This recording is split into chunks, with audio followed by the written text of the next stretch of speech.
This video is brought to you by Diamond Pacific Tool Corporation. Diamond Pacific is America's favorite diamond tool, wheel, and lapidary machine manufacturers.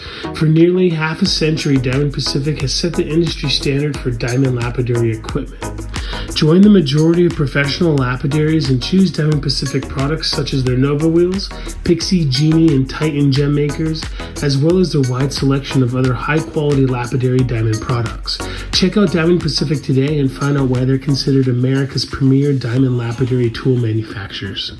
This video is brought to you in part by SpecialtyCabinBlock.etsy.com.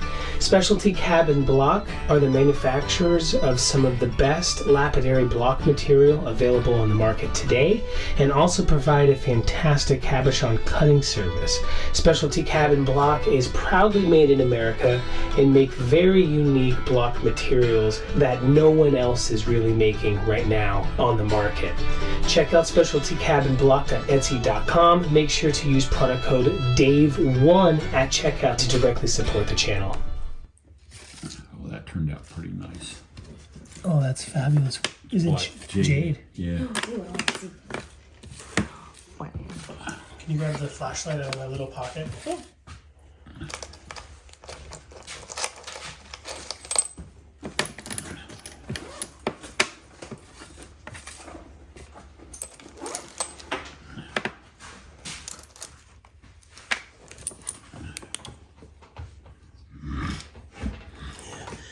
See how it's black, but with the intense light, it's black from an intense green. It's awesome. So tell us what's going on here, Donnie. All right. So an idea that I had is we'd fill this up with, let's say, $12 cabs, and we sell them at $10 a piece, but you have to buy 3. So you would have a choice. You could do F and H and J, and that's $30 instead of 3 at $12 a piece. Nice. And so I guess down in the chat they would just say the 3 letters that they want. Right. You would have your choice of which ones you want. You can even get 4 if you wish at the $10, but you have to buy at least 3.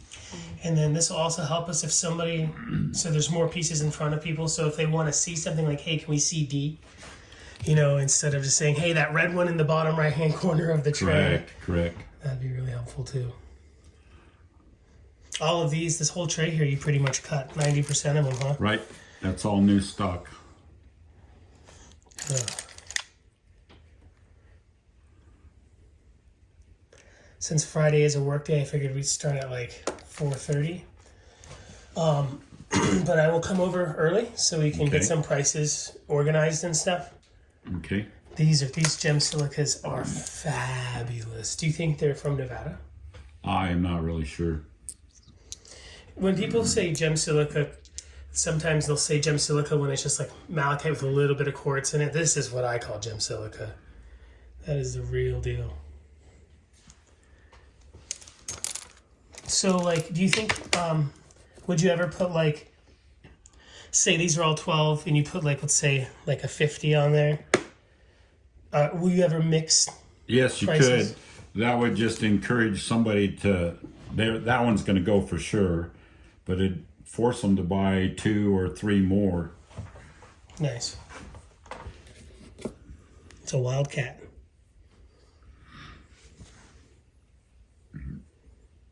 Awesome. So it actually is a lot easier now that it's in front of me than I thought it was going to be. Yeah, pretty simple. So it's a way folks can get a discount, help us move things, and help you folks at home see more stuff faster. And it would work for higher end stones. You know, you just make you have to buy 2 to get a certain price. Yeah, like a bunch of, let's say 50s, get it down to $42 if you buy 3 of them or something. Very cool.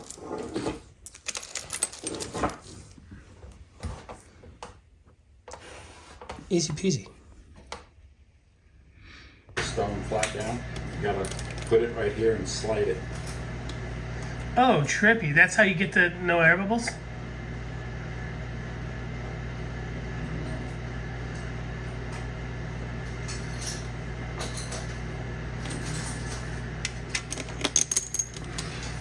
What were you averaging a day? What's that? So this is about 40 hours right here? That, and those. Oh, wow. And the preforming's probably 30% of the time it takes to make a cab. I'm glad I asked you about grinding out the edge and getting them ready, the bezel on there. Because those 60 cabs right there are probably 4+ hours just doing that, which would have been added to the cabbing of the. Oh yeah, just take too long. Well, not too long, but if we're trying to, at the end of the day, the idea was to show people that they can sit down and pay that machine off instantly. But the video to do that, it's going to be, like I say, 6 to 8 hours now, just with that already pre-done.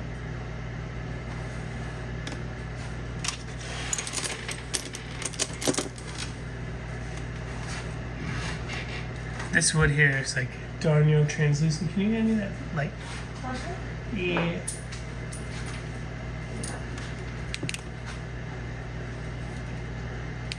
Wood colored wood. I think that's Oregon. Oh wow.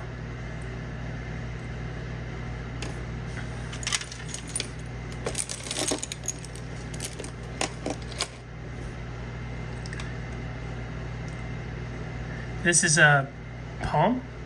Yes. This is a great shape. Real modern looking shape, huh? Bicycle seat. It's super modern. Pear. Yeah. The curves are just really nice. Whale tail. Those bathing suits came back in style hard for a while. Oh, the polish is fabulous. Do you ever see any lower quality stuff of this that the pits are void? Yeah, you could fill those. I don't really like filling them, but I'm gonna have to fill some saginite that I'm working on. Yeah, just to keep it going. I did a piece of sag recently, and I didn't fill it, and then I hit it with cerium, and I just got all the stuff stuck in there, and I'm gonna have to dust off the pressure washer to try to get it out, or I'll try to ultrasonic it or something. Mineral cleaners. Oh, wow. Oh, man. Yeah, like textile cleaners or something. What they're for is mineral cleaners, cleaning minerals. I got 2 for sale. How much? $100 a piece. That's not bad. Looks like it'll fit right in a medium flat rate box, too.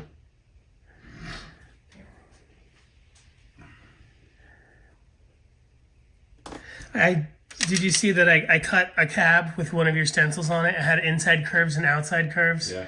That was not easy. I am not good at that kind I of like stuff. inside curves. Yeah, it's beautiful. It's just Tricky. it is very tricky. I mean, this has inside curves and outside curves. A little bit less stark. I love the shape. It's beautiful.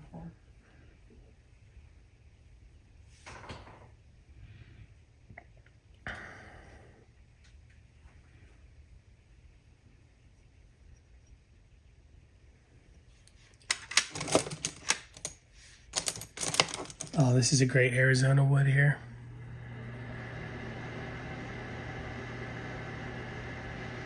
Did you find a leather pack? I did. And I'm gonna, if you don't mind, I'll borrow some cerium from you. It's up there too. How long have you been out here today? Since noon or so. This is the first time I came out here in probably over 2 weeks. Yeah.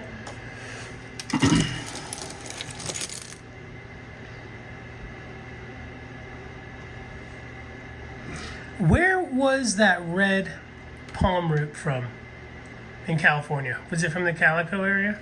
Oh, Death Valley. It's Speary Wash. What was it called? Speary Wash Speary? in Death Valley. Oh, Speary, Washington. How far is Death Valley from here? 120 miles. Yeah, 5 hours. 130 miles, something like that. That shouldn't be 5 hours. No, if you're going 60, that would be, what, 3 hours? And Well, it's You have to freeway go down for to Death Valley. Or freeway for 50 miles. Then you get off in Baker and go up north. It's 2-lane roads from there. You can still travel pretty good. Is it in the valley or like? Death Valley? Like in Death Valley. Yeah. 'Cause I know that ooh, there's that's a good poem. certain roads you can't take anymore. And, Yeah, you gotta stay on specific or walk in.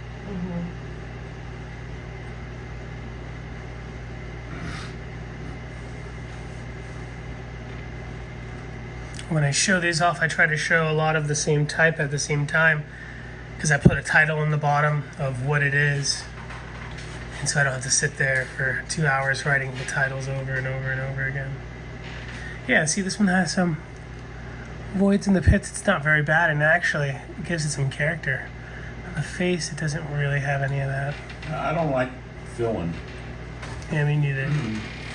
Probably it makes a better stone, but It's a necessity sometimes, but I usually, there's so much other things to cut than stuff you have to Yeah. do that too.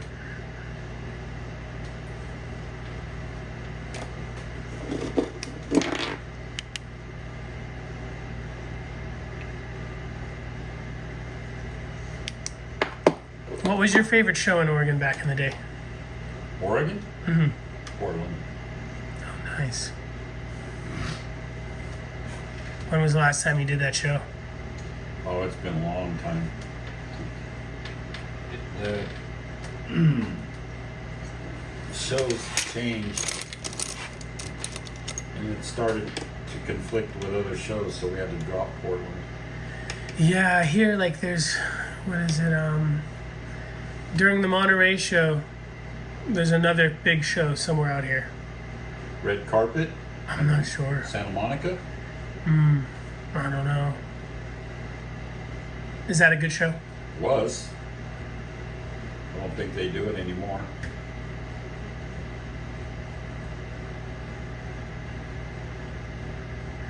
What kind of word is like Hesperia? Like they're like Greek words, right? I don't know. I don't know where they got that from. I think it's got to be because, like, you know, towards Nyland, there's like Calipatria and these weird like Roman names. I think that's most of the wood.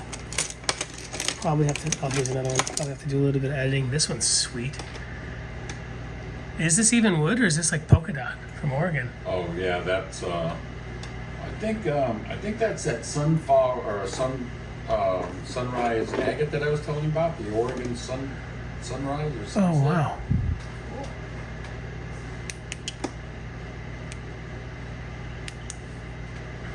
Looks great. Cool shape. You could literally set it in any direction. Nice stark girdle. I think the biggest problem with the inside curves for me is keeping your girdle, you know, because Keeping it even. yeah, and like you kind of want to make this 90-degree thing. Yeah.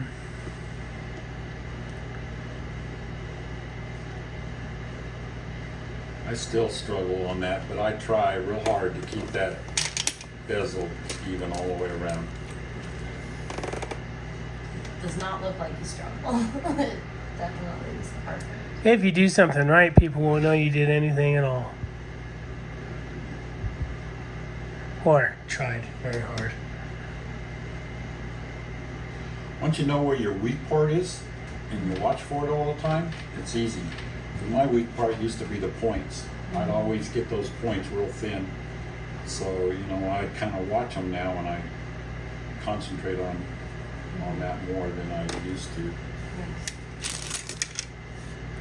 This denim bone is sweet. It looks like the pink paisley stuff. There is some pink paisley in there. Is that Katie's, the paisley Yeah. stuff? They have got to be finding bones in California, besides whale, right? Or maybe not because it's all ocean, right? In some areas you can find, it's mostly like ocean shells and whatever. Well, But yeah. You can find you other know, stuff there's too. Yeah. places, you know, the Brea tar pits. They're digging out. They're digging out saber-toothed cats and things like that, What? and mammoths. Here in California? Yeah, we just went in to Brea. a water park. They had Then one just there. right out here is the fossil beds. There's they call it a bear dog. It's kind of a cross between a bear and a dog, but it's huge. I mean, it would make a today grizzly look like a baby. Oh, wow. You know. Yeah. And they found a mammoth in Moore Park, which we just drove through. Right. That was like that was about 20 years ago. They put it there. It was the same week as somebody let out a tiger. They got rid of their pet tiger, Bengal tiger, and just. Dylan, are you letting loose? Are you letting tigers loose? It's huge.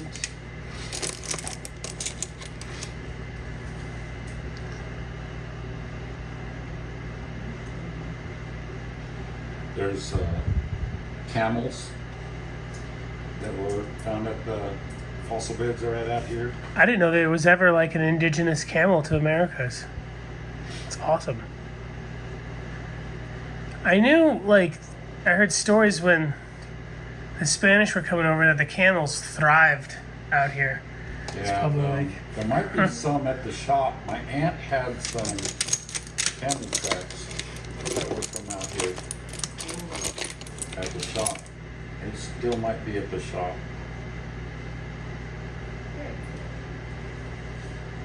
Were they castings or were they just cut up they rock? were a casting of I the. think you bought one, right? Yeah, I think when we were shopping at the Diamond Pacific Rock Yard, there was like this weird, almost rubberized casting of a dinosaur foot, and it had on a plaque, but the whole plaque was rubberized and it had a little hanger on the back, and it had some weird write-up with a lot of typos in the back of it. I'll bring it back over here. I left it here in California. You have some real rock feet in the museum there. Yeah.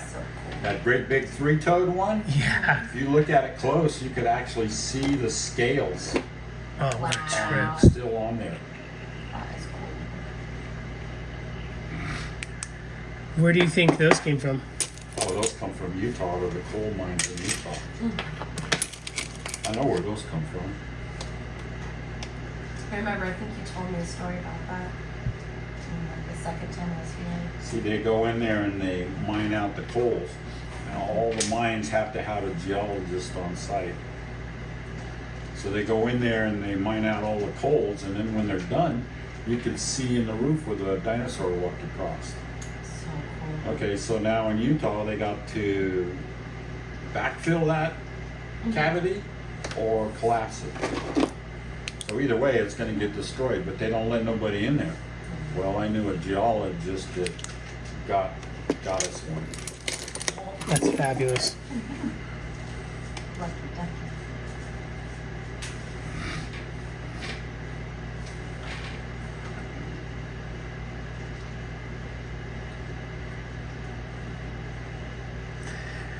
We should have brought your machine. She has an old Gemtech, and it still works. It's kicking, but Yeah, but is it after we split or before we split? pre-split, I think. I don't know. In '73. It's got to be. I think it's probably 60s. And I wanted to ask you, there's like no sign of a watering system. There's this weird little valve in the back. Is it in the back or in the front? It's in the back. It would have to be. We still had the pump under the left hood, but it only had 2 wheels. They were 6-inch by 1-inch wide. Tiaras. Yeah, that's what I have to hours. Yeah. Did Gemtech have tiaras, or was that after the split? That was before the split and after the split. Well, the person may have just gotten the tiaras put on whenever it was. Gemtech always is tiara, even before we split. Yeah. And even after we split. When we split, we got to take the names of the machines, Genie, Pixie, Titan, and we had to come up with a new name for the wheels, the metal wheels, because the Novas weren't invented yet. So we had to come up with a new name for the metal bond wheels and a company name. They got to keep the company name and the tiara wheel name. Okay. Well, I know it says it's from Inglewood, but the Inglewood with an E. Well, yeah, that's where we were when we first started, even when we were with them. Yeah. Okay.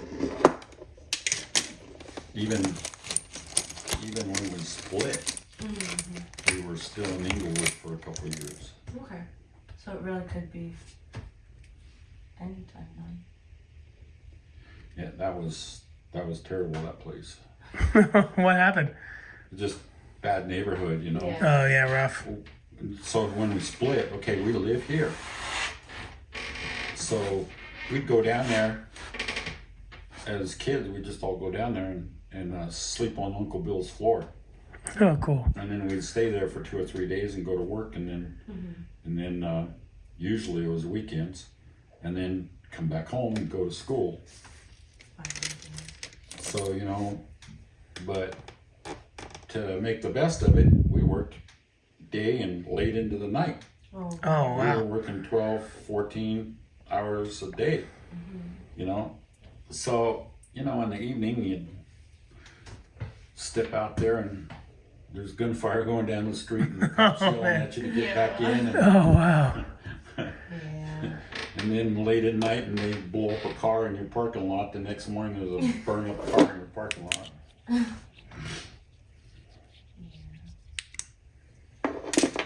We were thinking, oh, cool, we're sticking our heads out the window. Oh, no. Get back in there. Yeah, now that you're older, you're like, what were you thinking? Now I'm older, I'd probably be shooting back. Yeah, for sure.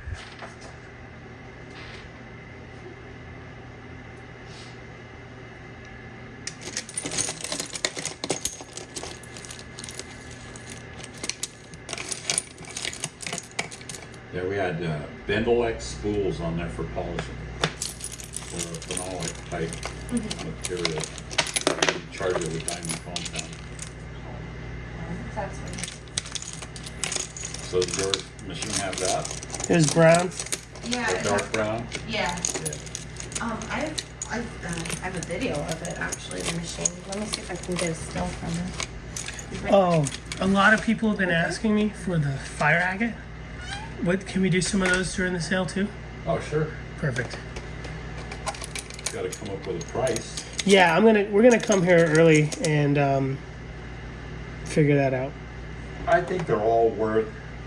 I'm out of the loop on prices, but I think they're all worth 35 plus. I think probably the lowest one there is probably 35. Yeah. I was thinking if we sold them for 18, 20 bucks a piece, somebody could still make a good stone out of it. I don't know. We might even want to ask for more. Some That of them. one's not going to be for sale. Can you tell us about this really quick? Lenwood wood? Yeah. Did you folks discover this? Not 100% sure, but I think we did. It's a petrified wood that's found in Lenwood, California, which is a little west of Barstow. It's a little community. It's only in one location, and I think Walt Wright identified that as a juniper. What a trip. Is there any indigenous juniper here still? No. Oh, wow. So it's like before a time change and a Yeah. climate change. Yeah. And wasn't there a story like you folks were doing some kind of construction or something? Well, the freeway started taking the mountain away. The Caltrans, they were taking the dirt to make the freeway going out towards Bakersfield, and but they didn't get on the other side of the hill, so I don't think they got any wood. But they were taking that dirt and using it as the freeway. On the rough, can you tell that it's colorful like this from the outside of the rough? Yeah, in some spots, yeah. You talk about an ash. It looks like that's Yep, a it's in little an bit. ash. This is insane. It almost It even smells like dirt when you start grinding it. really. Yeah. Cool. That's a good smell to me. It's so pretty. Yeah, it kind of looks like a mix between the Turkish kola wood and the Indonesian opal wood. It's really, really, really sweet. Behind the Amori stones over there, there's some women's jewelry. Is that Lenwood wood? That's Lenwood wood. That was something my grandmother did. Do you mind if I show it to the folks at home? Oh. Early 60s, probably.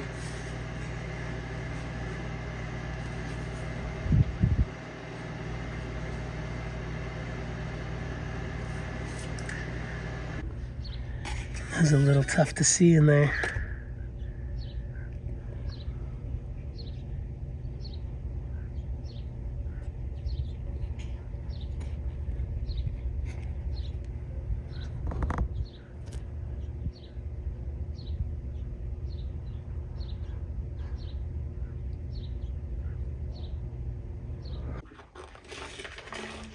There might be a time that I sell some Lenwood, but I have 3 bins up there, or 4 bins of Lenwood that are not cabbed, they're rough. It's an incredibly unique Lenwood wood. Oh, this is, is, petrified wood. See, that's we didn't put this number up there, but that's F, so that's Fort Smith, Arkansas, and that's June of 72. Oh, cool. So that's when they made a motor. So it was made into a Genie before then. So this is just before the split. Cool. How was that watering system? How did that watering system work? Same. It was in the. It was pneumatic, like off the motor. Yeah. Oh, cool. But like I was saying, we used to make the geysers out of a plastic, and we drilled the holes, and then we pressed in a little copper tubing, and then we had to make sure that this copper tubing and this copper tubing went halfway through that copper tubing. Oh, that sounds like a pain. You know, so it all worked. It was pretty intense. Who was the person who discovered that Lenwood wood? Like, who harvested most of it? Well, supposedly, we were the ones that had most of it, but there's another fella that my aunt actually was married to. His family got a bunch of it. And they weren't rockhounds, but I think he was just getting it to It's the money thing. be, yeah, ornery or money or whatever. Because him and my aunt actually divorced, and he was a pretty bad guy. So I don't know what the situation was, but supposedly they have had a bunch of it. I know his family and stuff now, and I could ask, but I don't know if anybody would even know what it was. Yeah, if it doesn't look like, you don't see that green and stuff on the outside. You know, they might not even know what it has, you know. So any of the Lenwood wood around now is what I got. I probably got the most in the whole world. I've never seen it in the wild at any California show, any big fancy show in Tucson. I've never seen it, never heard of it. No one knows really where to look, and no one, you know, they go dig and stuff and they don't find it. But you know, I don't know, 20 years ago, maybe even more than that, somebody came into the shop and they had a piece about the size of a football. Oh, wow. And they were had a septic problems in their backyard, so they were digging up a new septic tank, and they hit this. Oh, lucky. And they brought it in, and it was Lenwood wood. They, you know, I was being honest with them and told them it was rare and stuff. I should have offered them $200 or $300 and took it, Yeah, instead of giving them the history of it, and they decided to hang on to it. yeah. Well, that's just the type of person you are, Don. You're an honest man. That's what made you who you are today. Yeah. You know, that rock paid for their septic Probably. if they wanted it to. Yeah. I wonder how close they were to the spot. Well, it's, you know, if you look at the geological part of it, it's downhill. So it probably flowed downhill. Now, I heard, this is rumors though, I heard they found some as far away as the Lenwood School, which is probably like 3/4 of a mile away. If it's ash, maybe a volcano or something. Oh, there's volcanoes all over the place, so there, you know, there's definitely volcanic cause, you know. Yeah, all the little buttes. I'll out bet by you there's me. 50 volcanoes within 100 miles of here. Oh, wow.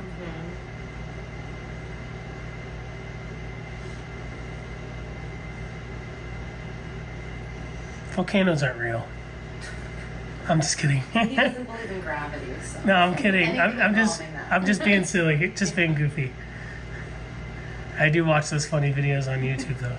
Yeah, so, well, there's an active one in Hawaii. Yeah.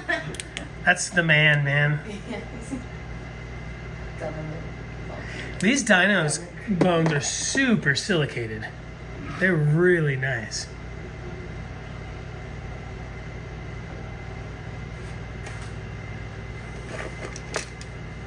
You cut quite a bit. I was busy right after you left. I stayed out here for a while. And then I got hurting and stuff, and I quit coming out. So.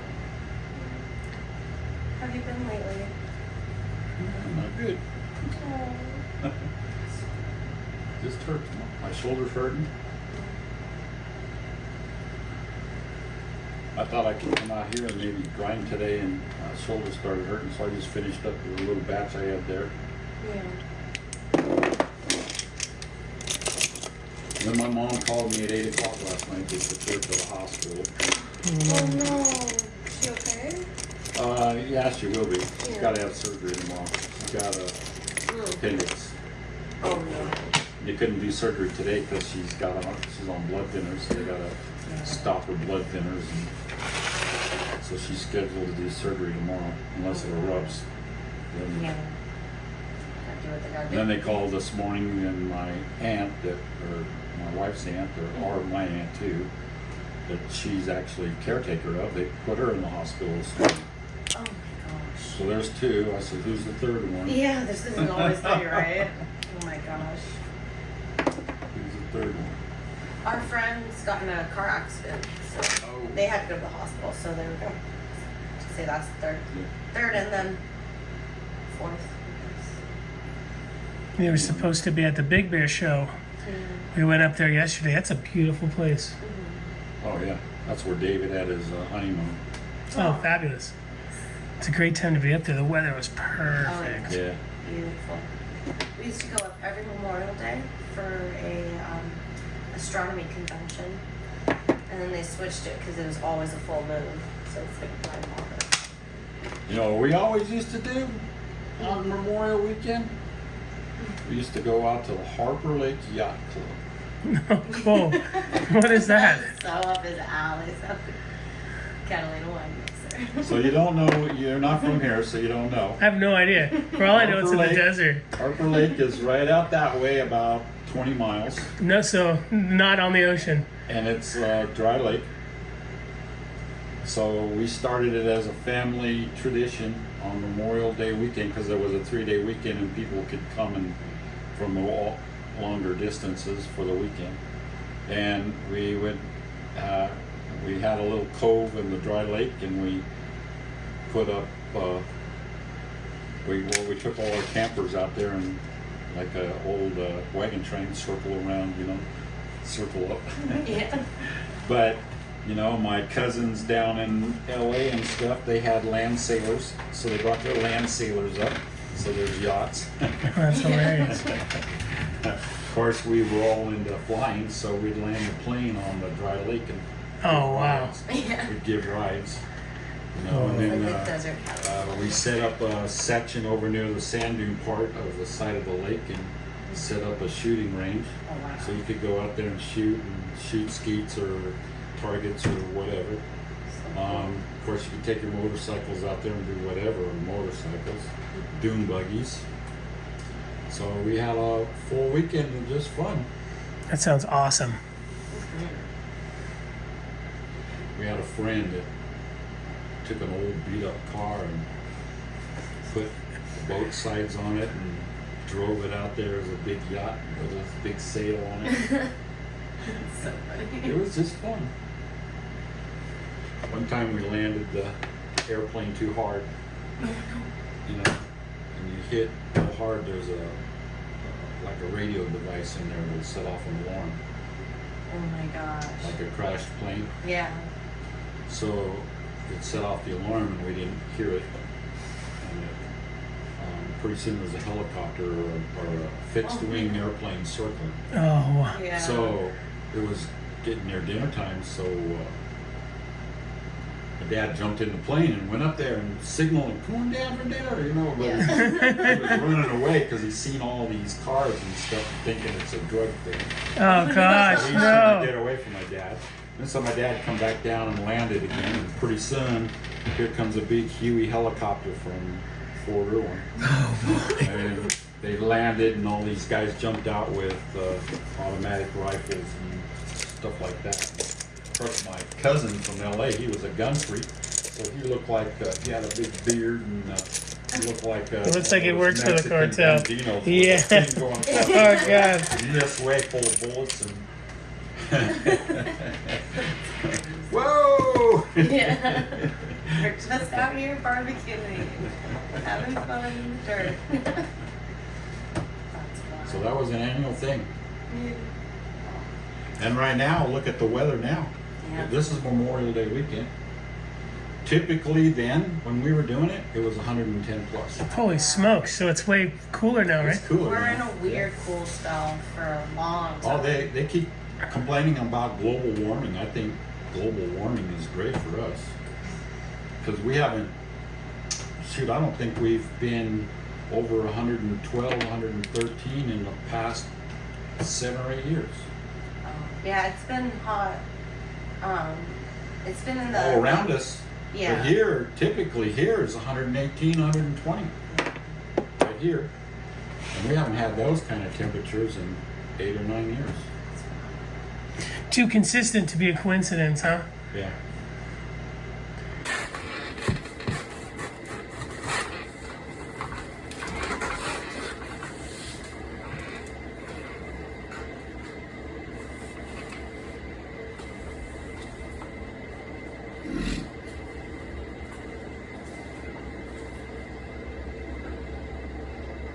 I'm surprised that the Brazilians haven't faked these.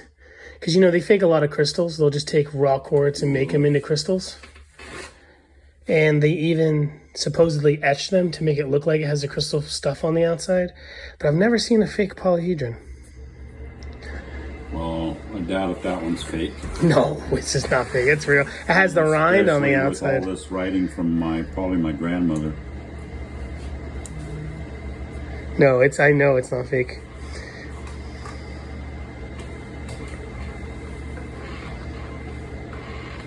But I'm surprised they never went out of their way to do it, because anything worth... So these are from Wyoming Blue Forest? Yeah. Did a great job polishing these, and these are going to be for sale. Really nice limb casts. Did you have a price for these, roughly? Well, like I say, I seen that one similar to that for 200, but I was thinking more like 80 maybe. Oh, just agate up there. Just a big whop. Never even heard of the Blue Forest until the Federation show. They had a whole display of it, and some of it's actually blue. Yeah. Look at this one. It's just got like a sludge of agate on it. And that might be slightly blue. I knew a guy that had a rock shop right outside of the Blue Forest, and he had a lot of it. He had some very nice museum pieces. It's probably not harvested much today. Who knows? Well, it's out there. Yeah, I saw. I'd say, well, show me where it is. Well, you're looking out this big flat plains. He goes, oh, it's out there. Okay, well, there's 100 square miles out there. Where out there? Oh, it's out there. Could you grab that rock right there on the shelf? I'll get it really quick. It's kind of cool. It has your uncle's name on it, and it says 2 Bill Depew Barstow fossil bed. Oh, so that's... Is that a dinosaur bone from California? I don't know if it's a dinosaur bone. Possible. It's kind of got the look. But the fossil beds are right out there. Less than 15 miles away. That's where David's new daughter got bit by a rattlesnake. Oh gosh, that's so intense. Helicoptered? No, they took her by ambulance down to Loma Linda. And he took her to Barstow Hospital. Barstow Hospital gave her some antidote, and then they took her down to Loma Linda.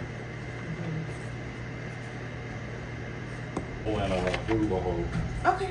So if I'm looking at the front door of the house? Yeah, if you walk, along the sidewalk in front of the house. Okay. On that side is a gate, and right by the gate is a shovel and a hose. Okay, cool. I'll be back.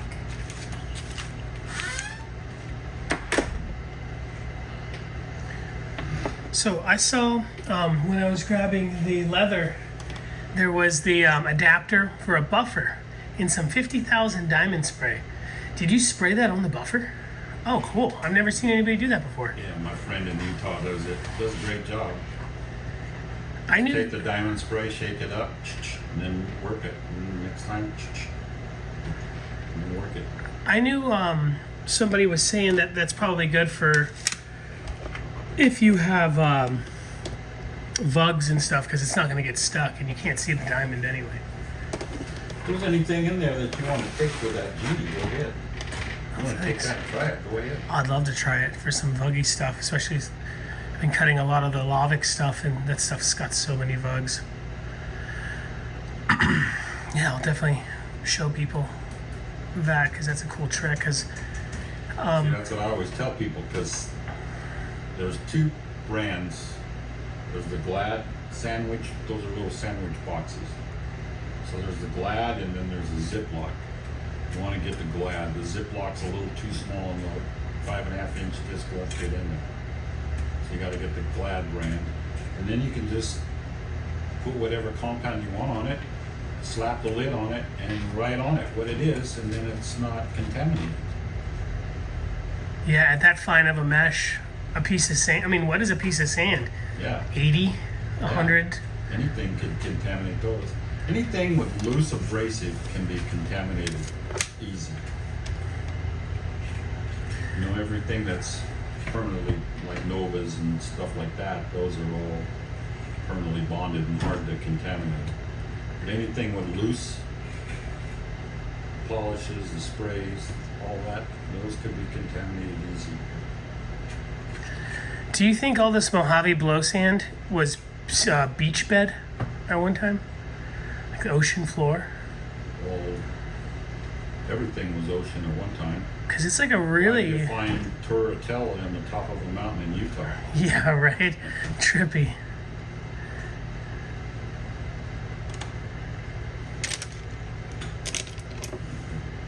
Is this Calico Lake area? This blue stuff? I'm not sure what that is.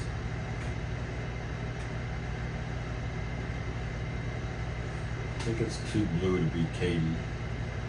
There is some light blue stuff out at Katy.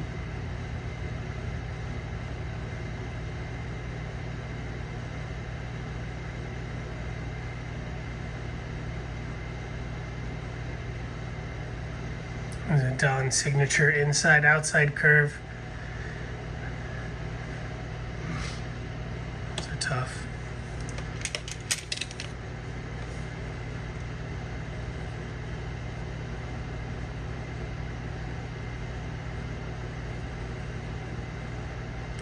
Does the family have a nice collection of Bill's polished pieces?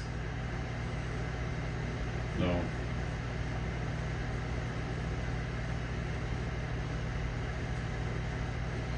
There was a bunch of Riker mounts at the funeral we had there at the shop. And I gave probably a half a dozen of those away to the museum. So they're up at the museum. Fabulous. As he should be. I mean, I never met the guy, but I imagine he had hundreds or thousands of friends. Yeah.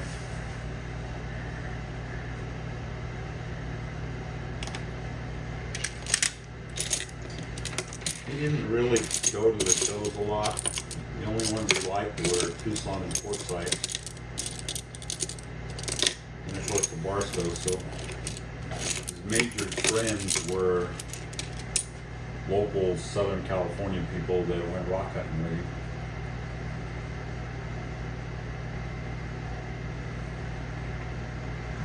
Is this one of those Holly Blues here? Looks like Yeah. Yeah, I think it is.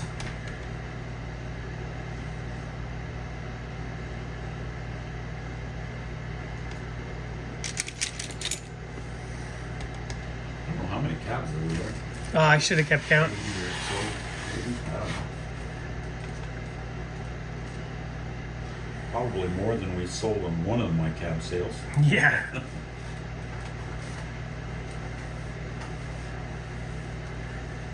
This stuff is so special. A lot of this stuff you could spend all 4 weeks in Tucson and not see some of this material at all. You know, I tell people, some people are so discouraged by the Middle Eastern and East Indian cutting. And, you know, it's like I say, I'm like, well, what are you cutting? Tiger's eye? You're not going to get rich cutting tiger's eye. But here's the thing, like the Chinese and the East Indians and the Middle Easterners, they're not going to go out there hounding to find that material. So you're never going to see whole trays for $5 of fabulous hand-harvested California agates. Right. And so, you know, if you're a lapidary and you want to make money, and like this stuff is old and rare, but even the modern takes of it is still fabulous looking, like the stuff Jeremy Berg is harvesting and stuff. And there's Jeremy goes out to the Cadies all the time. And, you know, there's just stay away from the tiger's eye. And, you know, if you like cutting it, cut it, but you're not going to get rich with a tray, with 50 trays of tiger's eye at Tucson when it's $4 a pound. Yeah, and the Chinese are getting it for 25 cents a pound when they buy 50,000 pounds of it. See, Jeremy's doing a lot of shows elsewhere now, I think, which is a good thing because everybody around here goes to the Cadies and digs their own. You know, you got to get away from this area for somebody to start buying a Cady at decent prices. Is this polka dot from Oregon?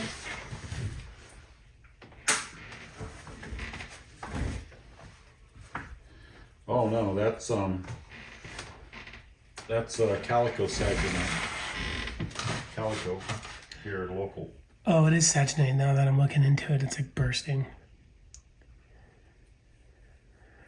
Yeah, I was talking to a friend, and I said, even though California is quote unquote so expensive nowadays, gas is crazy. A lot of the rocks are pretty modest at the shows because they've been rock counting here since the 40s, and a lot of those old timers are alive who are paying $1 a pound, and they still want to pay $1 a pound. Yeah. So like the gem scene is like the polar opposite of the California price culture.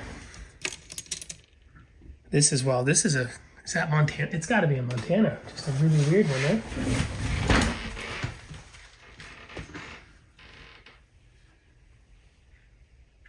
Oh yeah, I don't know. Maybe a Brazilian. I don't know. It's Yeah, I tough was to thinking tell. Brazilian.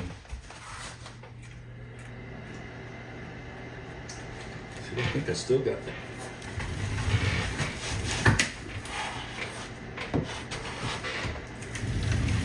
She's getting rid of my Jumanji weed. Yeah, she's out there working on the Jumanji weed. Oh yeah, here it is. That's a really unique Brazilian. There's a lot of Brazilian on the market, but this is something special. See how is this scrolling on eBay? And I found that slab for sale for $175. Did you buy it? No. I told John that worked there, I said, I got that slab at home. I said, how is he selling it? And then I showed it to him and he goes, well, the guy that's selling it bought it from Bill and was selling it for $175. This is the next slab. Oh my goodness! It's identical twin. Sister stone to the rock. And they were selling it for $175. Oh wow!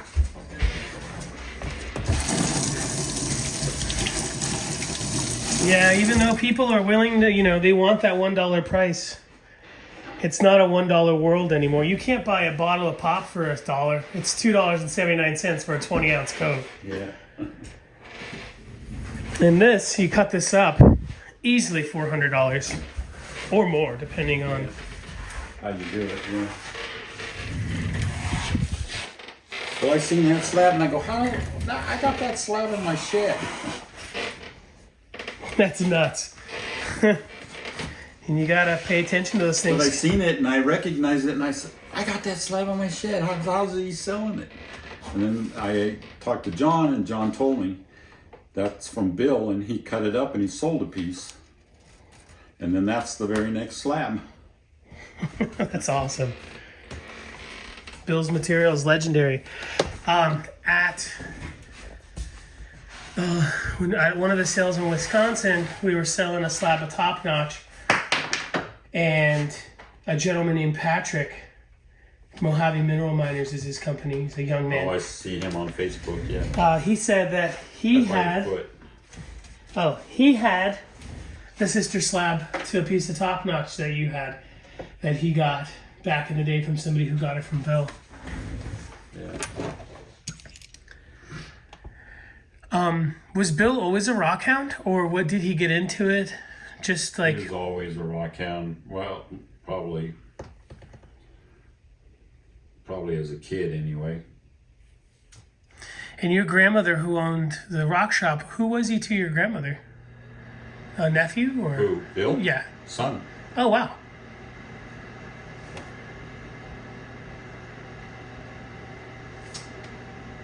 Yeah, my dad, he always said, you know, when we go out to Harper Lake, which is right up there a ways, he'd always go and we'd go out there by the old homestead and he said, I was born under that tree. You know, I don't know if that's true or not. He was probably born out there, but probably not under the tree. But then they moved from Harper Lake to just down the street here. Community goes down to Lenwood Road down here. Lenwood Road goes to the freeway and to the outlet malls. Okay, that on the southwest corner, right there, there's a kind of a trailer park. That was my grandmother's. She started that trailer park. Oh, wow. And then, of course, she had rocks and stuff she was doing there. She was doing rocks, and then when they moved from there, they moved to Lenwood, and she had the Lenwood rock shop there in Lenwood. But, yeah, that's where they were first started cutting rocks and stuff. They had old saws and stuff.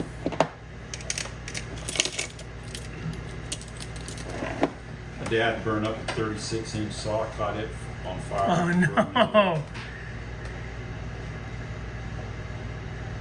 How'd that happen? Just working it too hard? Diesel fuel. Oh, God. That's why we tell people don't use diesel fuel.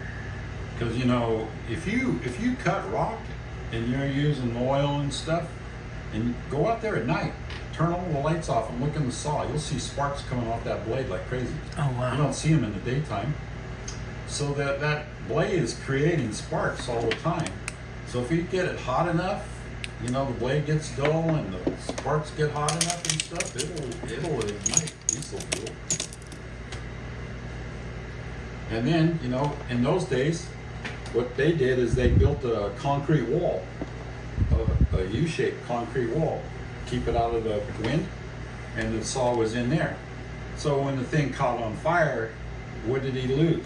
The saw. Yeah. You know, if that was in somebody's garage, No. they would go to the garage and probably the house. I met an Australian gentleman in Tucson. He said he burnt down his shop 2 times already. Caught it on fire 3 times. Yeah. And he was laughing about it. I guess he knows exactly what he was doing wrong. You know, I hear the story about diesel fuel, and I've smelt them in old cheap saws I see at the miners' co-op and stuff. But for some reason, I thought they were just going to, like, they were using, like, gallons of motor oil from, like, the real fuel, like from the gas station. Yeah. And then they usually cut it with kerosene, mix it with a little kerosene. But why? Was the viscosity pretty good? Like, it worked? It works. It's just a low flash point. Okay, that makes sense. It works, but it's just a low flash point.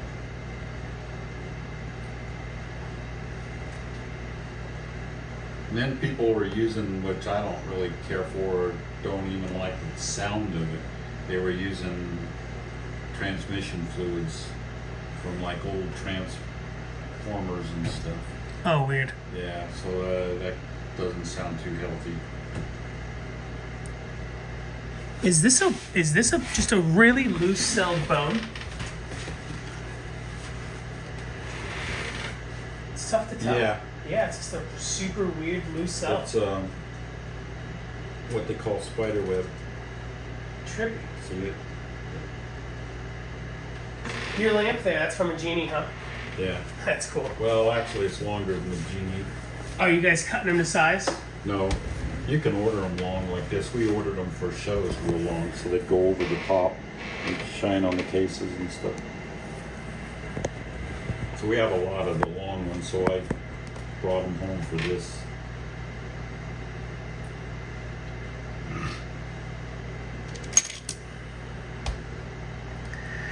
The Mary Ellens. You know the Mary Ellens? It's red. It's like a stromatolite or something from Minnesota. Yeah. I I hear that stuff's really expensive. It doesn't really do anything for me. You guys are the kings of red out here. There's a lot of stuff that I don't care for that's expensive. Jade. Yeah, you're not a jade dude. Yeah. You can have all the jade you want. Of course, that black jade that I did there is pretty That's awesome. special. I got a couple more pieces. I haven't come across them yet, but they're in my trays here. There's a couple more pieces.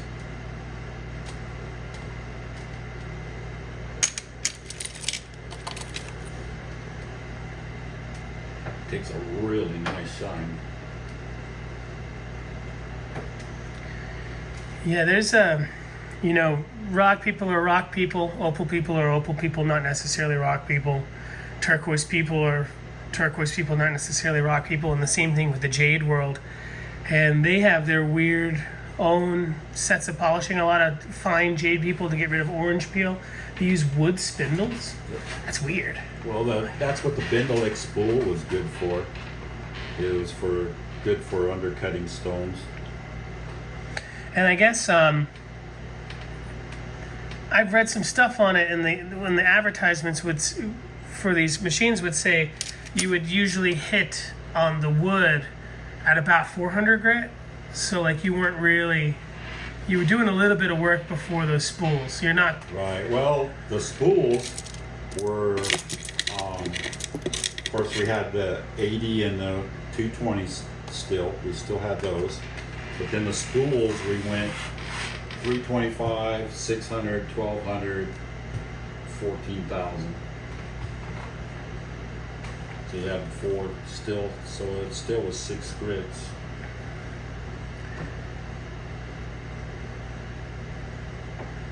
I've been seeing people, mostly opal guys, they'll get rid of the 280 wheel and they'll do a 600 after the 220 hard, plated, like a Galaxy. Then go to 600. And I guess that jump isn't too intense for opal people. And they say... Going from what? So 80, 220 Galaxy to 600 Galaxy, plated, Right. then to 600 Nova.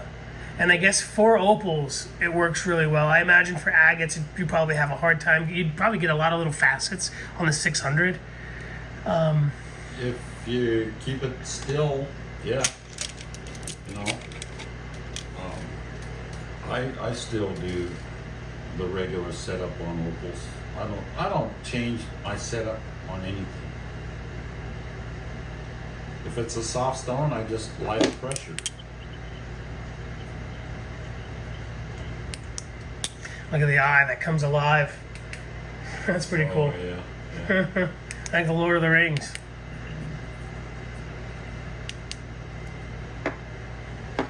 You know, 600 Galaxy is going to be more aggressive than 600 Nova. Oh, for sure. So you still got a little aggressiveness there in the Nova.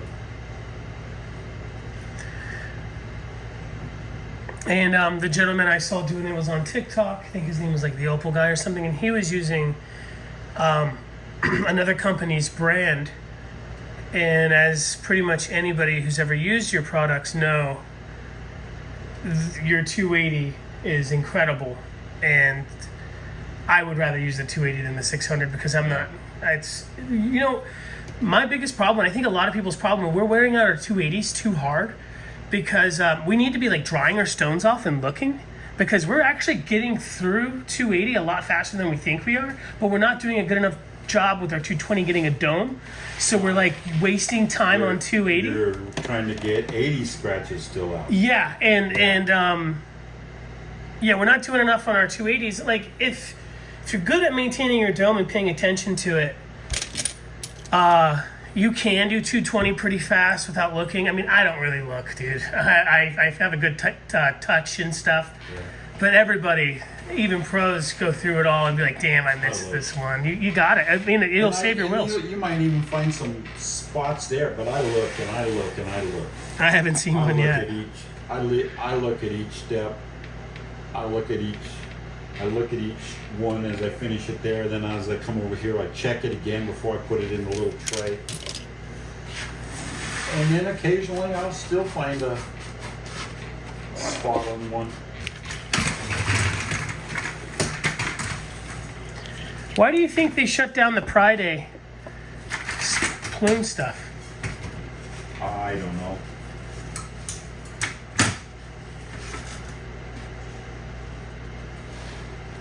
You know, after a while, anything good, it's kind of smart to slow down some production so things get oversaturated. That could be too. No offense to some of the big guys, like, let's say the gem shop, Eugene Mueller, he's a great businessman. So if he buys so much and he's the definitive source, he's defining the price. And he might be getting better prices than the people who are actually mining it. Right. And so sometimes it is a good idea to slow some things down.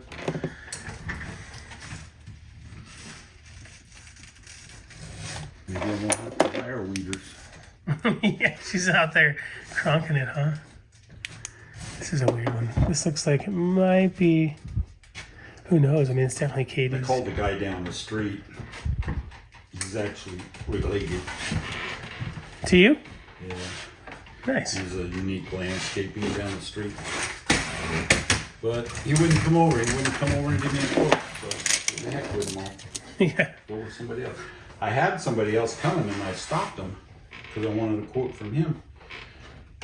But he wouldn't even quote on it, so I said, forget it. You lead a horse to water, right? I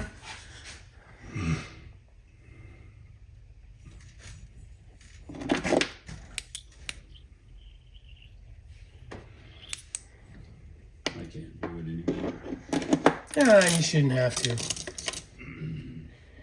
Is this maybe from the same person who did that dino heart?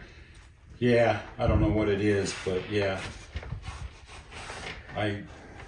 Since I got it from him, I thought it might be bone, but I don't think so. It looks like maybe a Deschutes, a Royal Sahara, or a Biggs or something. I just touched it up. That's why it's in there. 'Cause it didn't, and I couldn't even get a real good polish on it. It's just the nature of the stone, huh?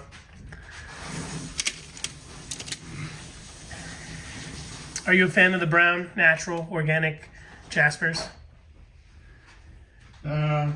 Like the Royal Sahara? Mm-hmm. Yeah, I like Royal Sahara. That stuff's cool. People still aren't getting it. Yeah. Maybe those days are done. Well, I had a bunch. Dave Duncan got it. Oh, dang. I had a bunch out back there. I still got a little bit because I told him, don't take it all. I like it, so I want some of it. So right out there in the corner of the building, those bins right there in the corner, there's some Royal Sahara.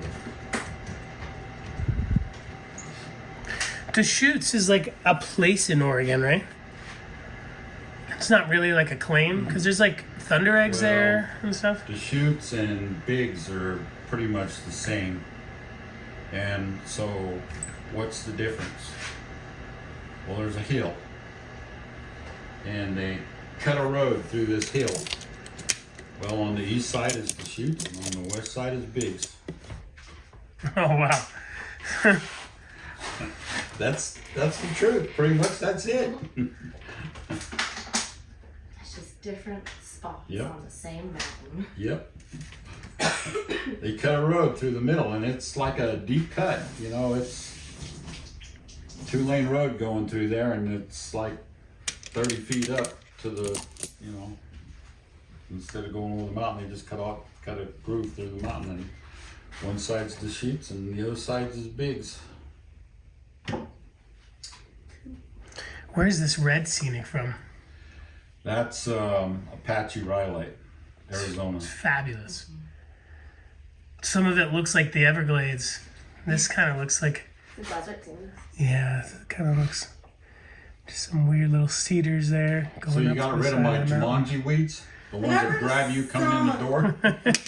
Yes, I got the one kind of right here. And I made it all the way to the house, and then I realized I didn't know if all of that greenery is not supposed to be there. I didn't check. No weeds are supposed to be there. Okay, This cool. is desert, bare ground. I wanted to double check because one of them I'm like, that's obviously a tumbleweed. And then this other one I couldn't tell what it was. So I wanted to check on that before I took it out. I don't have no plants except for the trees in the back. Well, I'm not going to be able to take those out with a shovel, so no worry on that. I'll finish that in a little bit. Whoa, how did I miss this wood? Is this even wood? I tried doing around the door, but it's hard with a walker. Yeah. No, I made I think it'll be a little easier. My son Kevin, he came over and cleaned the whole front. Wow. And then 2 weeks later we got all rain and they were all back. Yep. That's what it is. But it's too late for weeds to come back now. Yeah.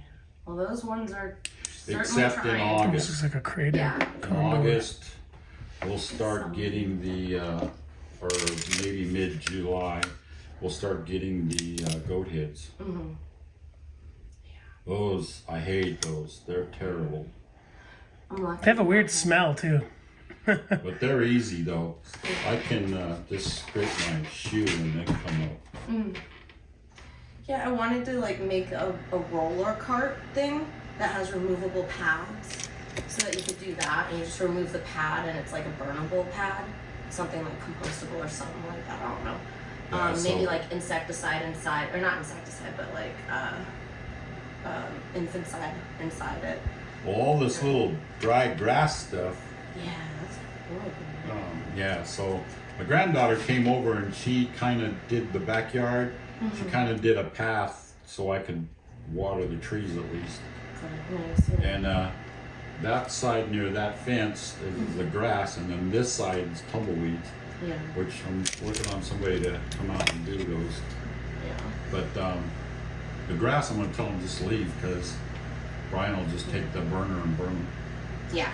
That's what I was thinking halfway through it, but I was like, I don't want to roll. It's just, at this point, it's just an easy scoop. Once those dry out and yeah. the grass parts dry out, you just take the torch and burn them all. Wish I could do that at my place. Yeah, you're LA County, huh? They don't like that kind of stuff? Yeah, but also it's different grass than right here. You guys have the shorter one. Yeah. We have the longer foxtails and a mixture of both, so it's hard to It tell. depends here. I don't give a shit. If I want to burn today, I'll go burn. Yeah. Supposedly you gotta have a permit and you gotta do it on certain days. But out when I lived out in Hinckley, out that way, my wife was on the fire department. Oh, so. And then if it was a non-burn day and the fire department got called, like, oh my gosh, that damn kid of mine was smoking cigarettes. That's funny.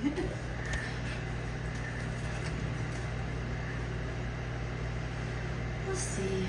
We've got a lot of creosote on the property. Oh yeah. My dad loved it. I still love it. Can you go put this on Don's scale over there? Did you scale next to you, Don?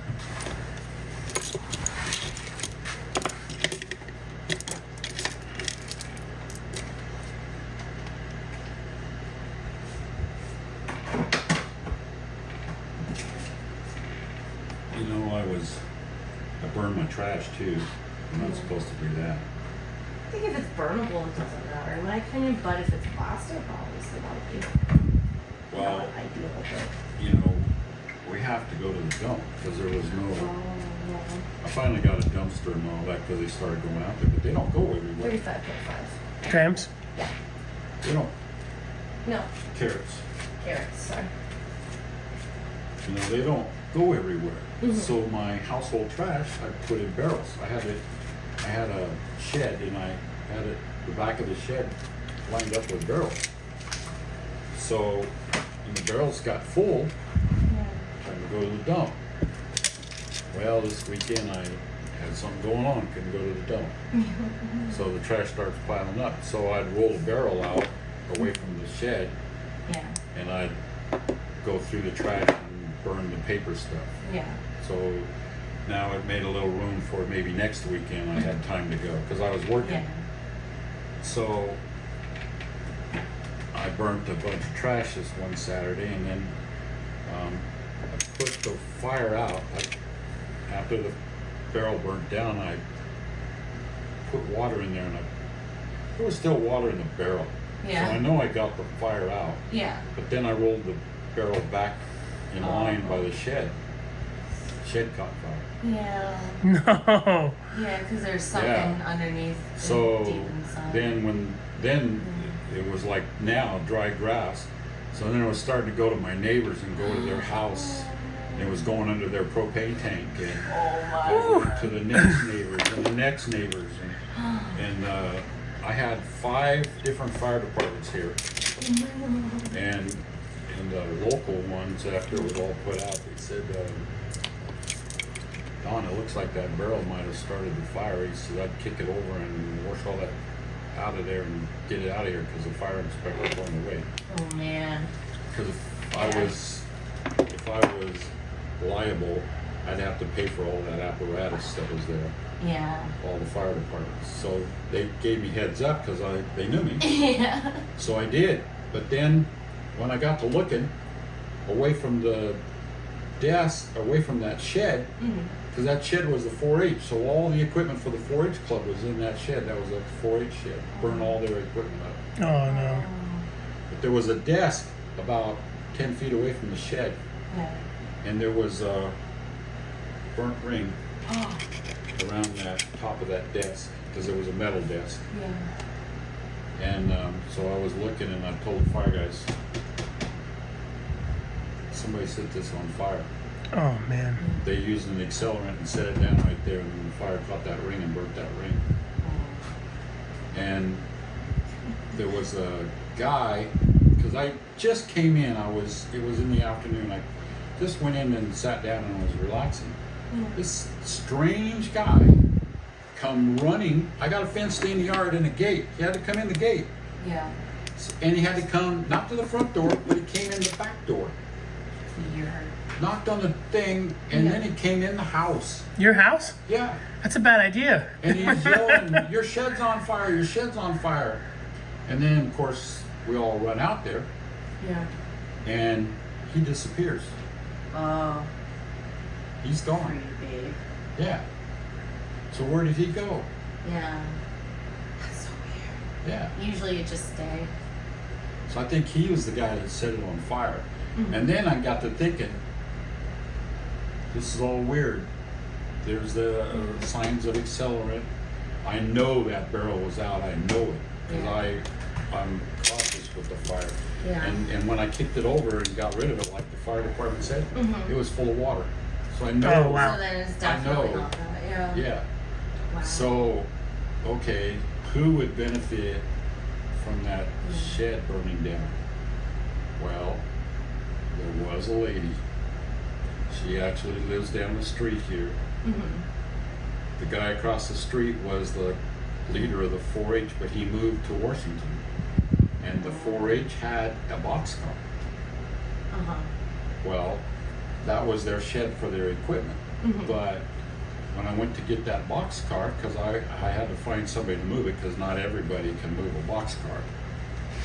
So I had to find somebody that would move it, and then they went to move the boxcar, and the boxcar is gone. Whoa.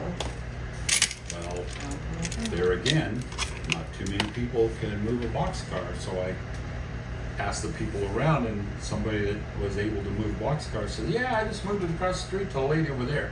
So I went over there and I said, hey, you stole the boxcar from the 4-H. Oh, man. And she said, no, Jim gave it to me, the guy that lived there. I said, no, it isn't. It wasn't his to give away. Yeah. It's the club's. I'm in the club. I'm taking the boxcar. I want it. I had to take her to court. Oh man. Well, I won it in court, but she was pissed. And she had, somebody was, because I sold the boxcar because I didn't want to move it. That's how it came about. The guy that bought it went to get it, and it's gone. The money went to the 4-H, not it's where So I went and we got her. She wouldn't pay it. She wouldn't pay for the boxcar. I said, "Look, you give me the money that this guy paid for the boxcar, and he'll walk away." He said he would. Yeah. She wouldn't do it. I'm not going to pay that much for it. I said, then he can come and get it. And so we made it an arrangement in the courts that the sheriff would be there, and he'd have the semi there and pick it up and take it. Well, she ended up buying it, and the guy left. But she was pissed at me. So And she's that kind of lady that would burn that shed down. Yeah. Oh my She gosh. probably saw that you were burning trash that day, and then that's why she's like, Yeah. "Oh, perfect She time." probably hired this kid to Yeah. go set it on fire. That's what they do. That's what happened to my neighbor's place. These people wanted to grow on it, and they turned it into a grow. And his stuff was still there. I think he was renting it from them, and they were like, "Hey, you gotta pick up your stuff." And he's like, "Sure, sure." And then he never did. So they were just like, "Well, it's been a year. Let's torch it." So they burnt it, which, you know, that sucks. But I the can't whole prove thing- it, but I'm pretty sure that's what happened. Aw. Should have been an investigator, Don. Mhm. You got the look. Yeah. You got the hair like, what's his name? Columbo. You got better hair than Columbo. Like Dan Rather mixed with. Well, shoot, look at the Diamond Pacific. That west wall going towards Lenwood there. How come it's not graffiti? Because they graffitied it 3 times and we caught them 2 out of the 3 times. Oh man.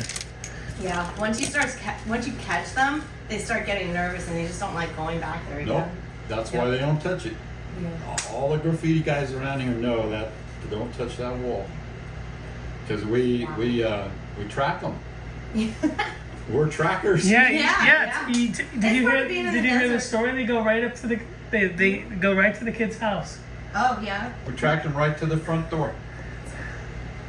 Through the desert. You never hear that story? No. Oh, that's a good Well, one. I mean, it's easy to track. There was people, 4 of but- them. Yeah. They left Diamond Pacific and we tracked them. 2 went this way, 2 went this way, and then they went around and they met again and went into their house. They walked Wow. across the street. They met in the desert, walked across the street, went into their house. Yeah. So we called the cops. Cops aren't trackers. Well, we'll show you. So we showed them. And then they did. So they got warrants and they went into the house and the kid's closet was full of spray paint. Oh man. So they went to the high school, went into the classroom and slapped the cuffs on them in the classroom. That is so crazy. Then they had to go to court, Yeah. of course, and then there's so much evidence. We had so much evidence with the paint and the tracking and all that that he pleaded guilty. And, you know, for a lesser sentence. And the judge said, no, son. Graffiti's bad here in Barstow, and we're going to start setting an example, and we're starting with you. Oh shit. So he didn't get off easy. He had Yeah. community service. He had to pay us for the paint that we repainted. See, that's the first thing we do. Call the cops, get them there, we track them, and call the cops. They take pictures of it so they know what gang it is and everything. And then as soon as we're standing there with rollers and paint, and as soon as the cops are done, we cover it. All right. Smart. That's another Yeah. reason to get rid of, or it's deters it, is get rid of it as fast as you Immediately. can. Exactly. Yeah. That's the biggest. Besides calling the cops and getting them caught, that's the biggest deterrent because then they'll know it's not worth it. It's not worth it to tag them. I'm gonna finish outside real quick. But 2 out of the 3 times we caught them. That's amazing. Was it the one time that you didn't? Was that at the beginning? No, it was near the end. Yeah. It was somebody else, and they walked down the street, so we couldn't track them. Yeah. That sucks. Wow. Don, what do you think this is? Remember when we did the seal? I don't think we remember. Oh, what it that was the one I did today. I'm not sure what it is. It's really nice. Yeah, I finished that one today. Sometimes Top Notch can have like these things of I Chrysocolla. don't think it's Katie. No. Awesome. Yeah, Top Notch Katie's could be a variety of stuff. Sweet Jim used to tell me somewhere near I think it was the Katie's, there was a place called like the Dugout or the Hideout or something. It was an old mining shack that's pretty preserved somewhere. I wish I knew what it was. In the Katy Mountains? Yeah, somewhere near there. I wish I knew what it was called. You repolished this fire agate. It looks great. Yeah, he called things weird, like the crayon box. Yeah, That's Piston Crater. Piston Crater. Yeah. It's But like he right on the called it railroad the track. Crayon box, yeah. I think he got the name Cranbox from, he said he read a book from like the 60s, little pamphlet book that he probably used to sell at mom and pop gas stations. See, that's a place where you could go and pick up stuff float on top. Yeah, it was great out there. And then I wish... And you can pick decent stuff up. It's not like you just go and pick up junk. You could pick up actual decent stuff.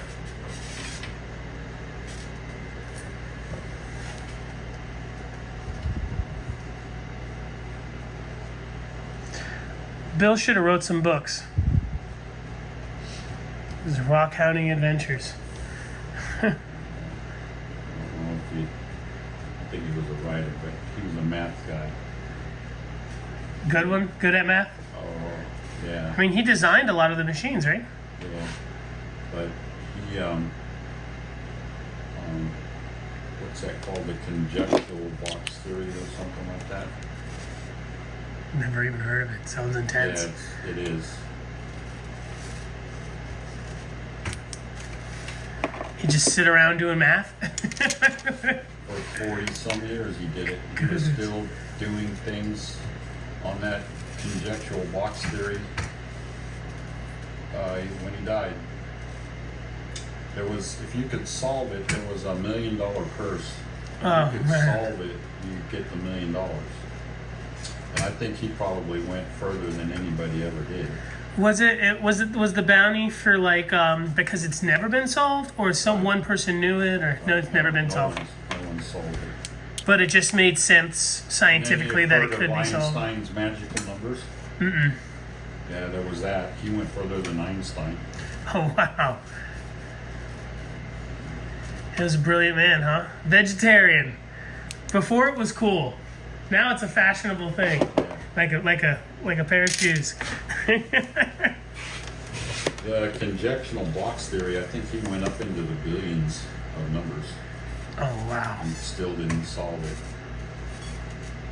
But his theory is it's solvable. It's just what that number is out there. Trillions or quadrillions or whatever. That number's out there. What is that number? And that's probably why there was a bounty, is because the big minds probably knew it most likely could be solved, and it wasn't a goose chase. He said he solved it. He had a theory of solving it. And he wanted it patented. I said, Uncle Bill, they ain't going to patent it. I couldn't get that in his head because his mind was going at that time.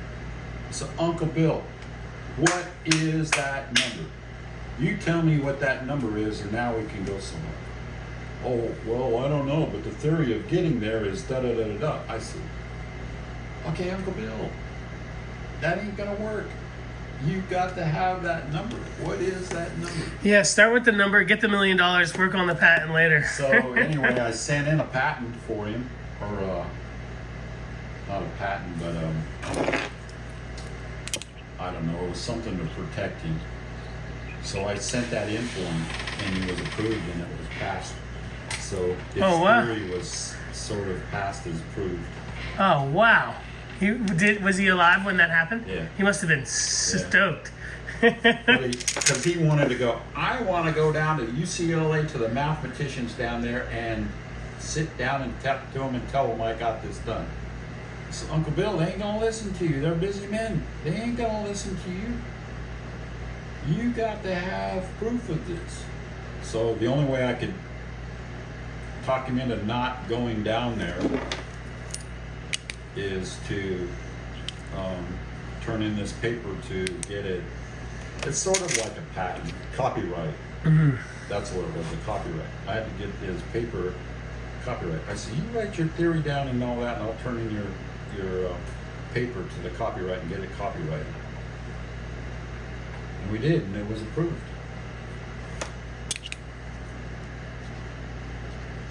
He must have been really happy. Yeah. Yeah, that put him off for a while anyway. Because he was set on that. He said, if you don't take me down there or get somebody to take me down there, I'm going to walk, because he wasn't driving. Oh, no. I'm going to walk to Barstow and get on the bus and go myself. Do you think this black jade's from Wyoming? Yeah. There was a gentleman at the Federation show who had a really good display of jade. Edwards. I think so, yeah. It was like Premier Jade or something, I don't know. But I didn't think anything was for sale. I think he just said it. I think he was selling books. And that they wrote. But this stuff is so black. Unless you just hit the corner, you can't even tell that's any kind of green. That is awesome. I just don't know enough about jade to have appreciated how much there was from Wyoming. There's gray stuff, and it can be pink and purple and stuff. There was a drug dealer across the street from me, and they'd have motorcycles. These motorcycles would come into this little building across the street, come up there at night, and the guy would walk out of his building and hand him a package, and the motorcycle would hand him a package and away to go. So they're probably making drugs there, and the guy's selling and bringing back the money. Well, Bill sees this on his cameras, so he wants to get involved in busting this ring here. Mm-hmm. Because, Uncle Bill, turn it over to the cops and stay away from it. Yeah. I mean, you might end up being shot. Yeah. But he insisted. So he was kind of working on it on himself. I said, Uncle Bill, just turn it over to the police. You got the videos on your cameras. I said, but I can't tell the license or nothing on the motorcycles. Yeah, it sounds a little bit bigger time than a local weed dealer, huh? It's like some biker gang stuff. Yeah, so, you know, I thought, oh my God, we're going to find my uncle shot someday. No.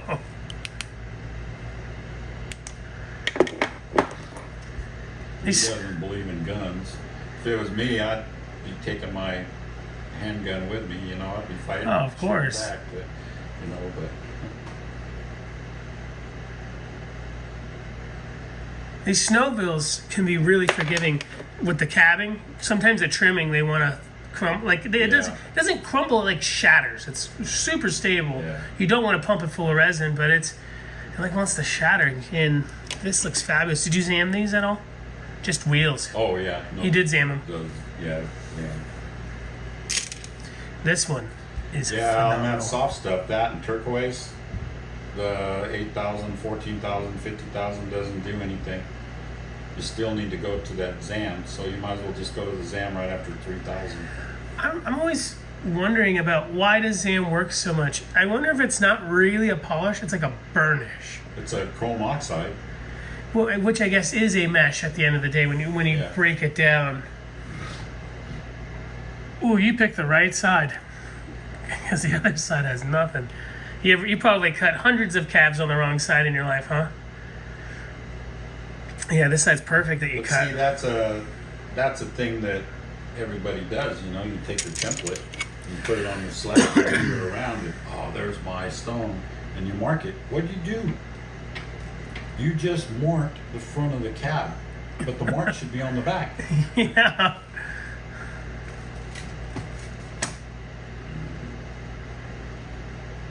How long into the genies did the rests come? 80s? Well, they were right away. 70s then? Yeah. Oh, wow. Because people still watch those videos we did early, I guess late last winter, and they're like, I've never even heard of those before. Because the genies last so damn long, they're buying these second, third, fourth hand genies, and they didn't have them. Exactly right away. They probably came in the late 70s. When the Novas came out.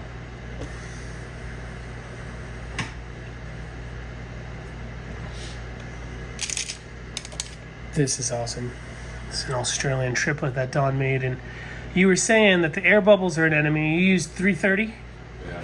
and you like lay it and slide it on there. Yeah. And you said this was pretty. So there's a black basalt and a quartz top. 3 layers there. Man, It's probably thicker than it should be. But well, who's going to complain about that? You know, most triplets are this tiniest little film. But it's fun. It's fun to make stuff. And if, you know, you might like opal, but I don't consider you an opal guy. So it's like... It used to be one of my favorites, but not anymore. And I like doing things like that, just playing, but... a lot of people I see are doing dichroic glass underneath plume, like graveyard, or like sugilite under ruto. Just fun, weird things. Yeah. But it's kind of fun to do things like that, but you know, the time it takes you to do all that gluing and get it ready and stuff, I'd have 10 caps done.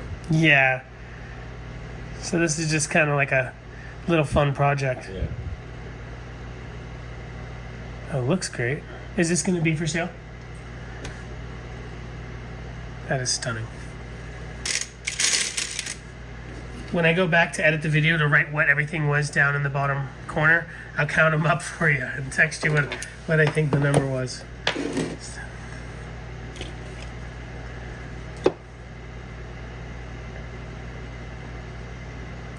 When did you folks go mine the Silver Lace? Was it the early 2000s or 90s? Oh, yeah, probably 90s.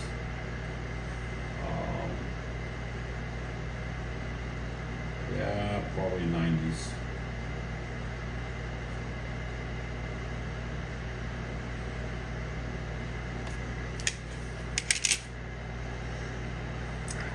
Nice elongated oval. You don't do too many of these. It's a real common shape for like the Middle East and stuff. They do a lot of these in India. Yeah. They're probably calibrated so they can go into oh yeah. findings.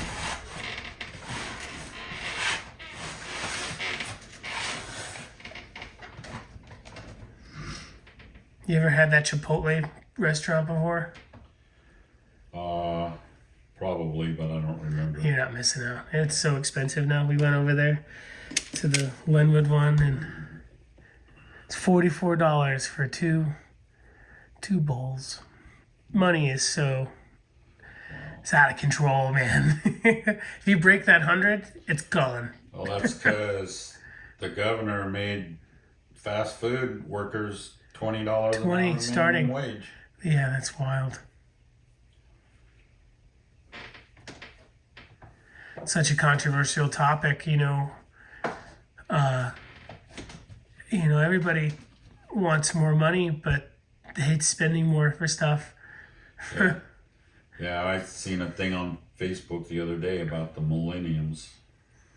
You know, the younger people, and the things that are going away because of them, and fast food is dropping tremendously because of them. Oh yeah, like what? They were like more healthy things, greens and salads, and instead of processed foods, which is all good. It's healthier. But you better be ready to get dirty, farming that food. Yeah. Working that land. You don't want everybody coming over to the country, because there's a lot of farms here where the food doesn't even go here. Yeah. It's a big hot topic in Arizona, I think. A lot of stuff is going to Dubai, right? Yeah. I think that's what they're saying. A lot of stuff is going to the Middle East, and that's pretty wild. I don't get how that's legal. But I guess you own it. It's the land. It's what you're producing on the land, and you bought it like anyone else. Some countries, you can't own land if you're not a citizen. Yeah, probably. I hear That would be a good thing to do. Yeah, I hear in Mexico you can't own a mine unless you're, from Mexico. But obviously you got money, you work in the mine. Who needs the deed? Yeah.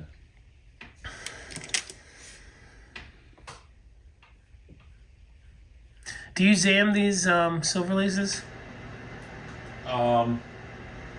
It's tough to tell if you do or if you don't. It almost looks like you don't. Like they're really shiny. I went on the 50,000 on those, but I don't like the finish on some of them. Some of them take a nice finish on the 50,000, some don't. So then I was playing with them, and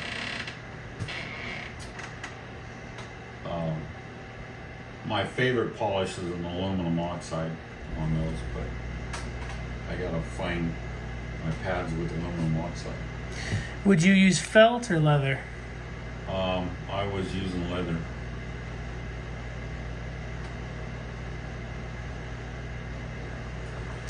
Now what works really, really good on that onyx for sure, but I don't know if you can find it anymore.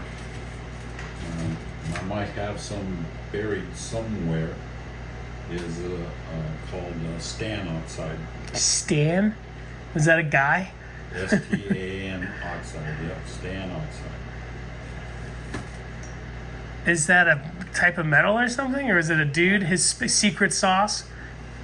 I don't know. There was a abrasive company down in LA that had it, and Art Regal got it, and he was using it on the silver lace for his spheres and his trivets.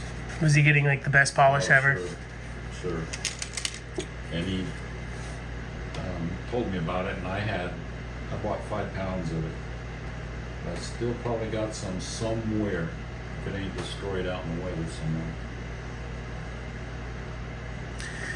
Yeah, compounds are a trip. It's kind of, some of them are like a mesh, some of them break down. I guess tin oxide, it breaks down pretty predictably on a molecular level. Like silicon carbide, I heard silicon carbide breaks into threes, and then those break into threes, into threes, into threes. And where tin starts off pretty, like closer to 14, and by the time it breaks down, it's closer to 50, 75. It's every compound is so weird, and like what it's like, so like tin or like tin and aluminum oxide, it's not like just aluminum broken down. It's more science than that, right? But aluminum oxide and tin oxide, well, not tin, but aluminum and cerium are like grit. There's a variety of meshes of it. It's finer than grit, so it's down into the mesh, equivalency. But I like cerium, the super cerium that Diamond Pacific sells.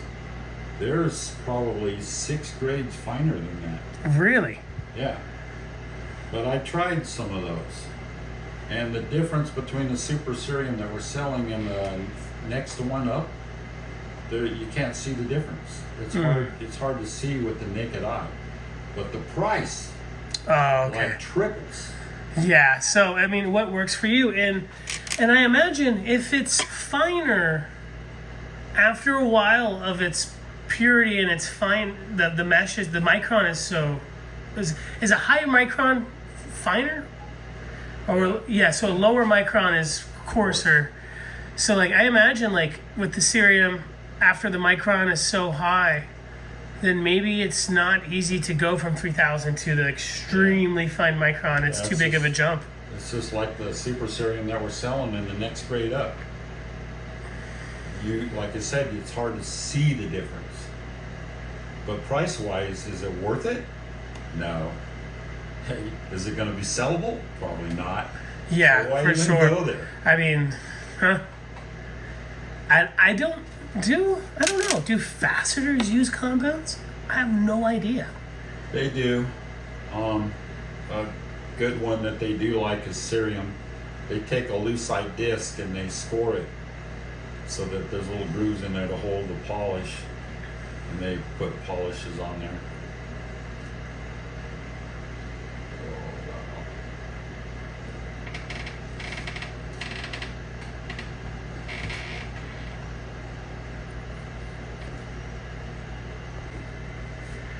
So the silver lace, is it from the Calico area? And It's the only place it's found. so you recut this stone, right? That went in the setting? I made it into the setting. I made that stone. My grandmother put it in that setting. She'd always, when I bring my calves into the shop to sell, she'd poured the better ones. Yeah. So all those orange ones that are coming there, that are real orange, she pulled those aside instead of selling them in the shop. And then later she gave them to me. But not the grandma of the rock shop, my other grandma, my mom's mom. But she mount things in those mountings.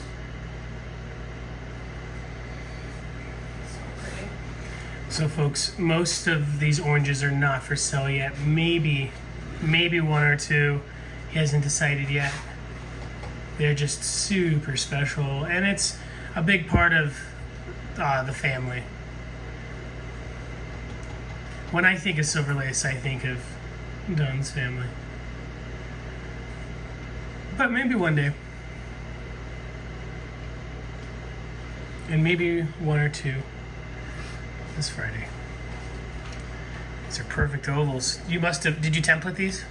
Those are when I was doing calibrated stones. They may not be exactly calibrated, but those were when I was making calibrated stones. 90% is good enough for these settings. Yeah. You know, I was telling, when I was doing a little bit of silversmithing at my house, I'm like, man, it's so nice to be a lapidary when you're doing silversmith, because if you build your setting around it, and you're trying to get it in and out of the silver setting, make sure it's all right. And if you soldered it and it's a little bit too small, I can just go to the wheel and hit around my girdle, and it fits perfectly right now. And a lot of most silversmiths do not cut their own stones. Right, no.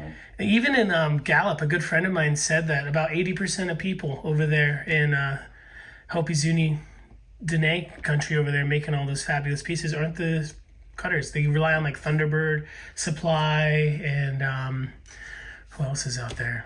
I think Thunderbird's the big one. We can rely on Don DePew. Heck yeah. Tell me I'm going to keep these separated. Fabulous. Stan oxide. I'm going to look it up, see if I can find anything. Did it come in a jar with the label? Came in a box. In a bag, in a box? Yeah, a plastic bag in a box. Did it have any kind of like advertisement on it at all?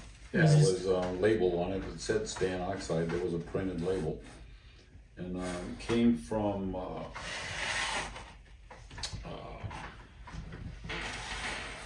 It was in Australia, was it? no, the abrasive supplier that we use in LA.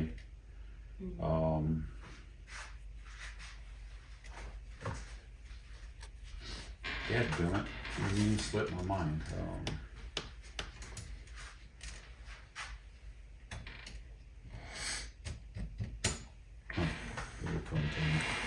You ever do shows up in Minnesota and Wisconsin? Well, back in the day, we were all over the place, early days. But I did do an agate show in Wisconsin. The agate show is every 4 years, I think, and it moves around. Mm-hmm. That was Eugene's show? Yeah, I think so. It was the gym shop. Yeah, put it on. I heard that was really nice. That was when Pat McMahon first came out in his book. That was his first showing of his The agate book? The agate. Do you have one on the shelves over there? Yeah. That was his first sale of the agate book.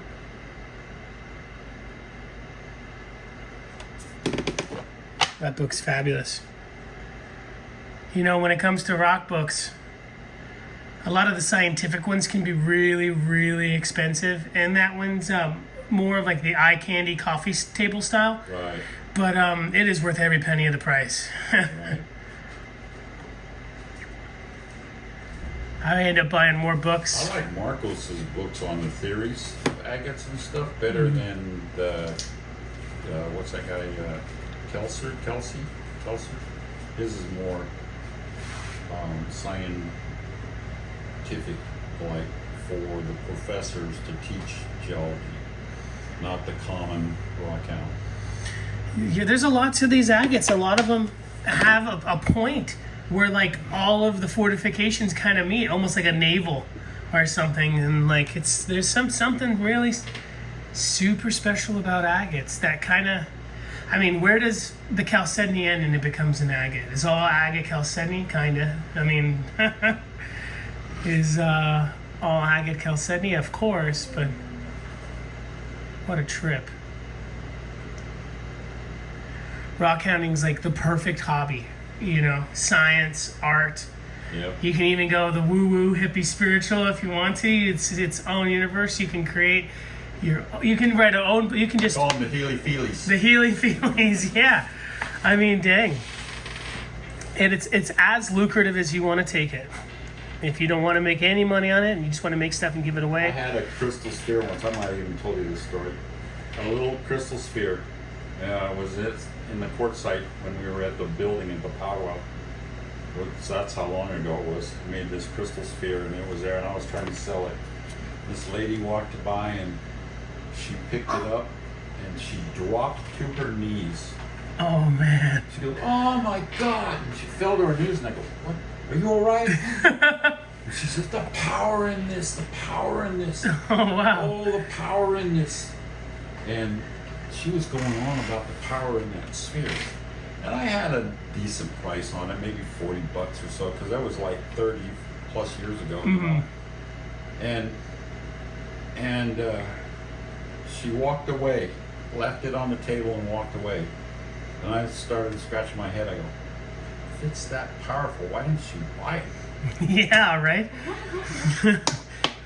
I mean, it ain't a whole lot of money. No. Why didn't you buy it if it's that powerful? No, for sure. For sure. I mean, to your knees even, you know? Yeah. I was shocked. Are you okay? Are you okay? Yeah. The power in this rock. Oh, the power. Okay, Lee. This one's awesome. It's like a sunset with trees silhouetted. Orange. Yeah, these are. Some of those are pretty awesome. How close was this outcropping? Was it a vein? It's all seamed, Okay. So but how close was this? tell you the truth, the main seam where all the honey and the tree pattern and there was slight light oranges and stuff, that's 30 feet down. Mm-hmm. We buried it 30 feet down. But the bright orange right there, tell you the truth, that seam is available today. You just got to know where it's at. It's a little different spot, but that seam is actually available today. Is the area in general off limits? No, it's open. You can go there now. No one owns the mine now. You can go there.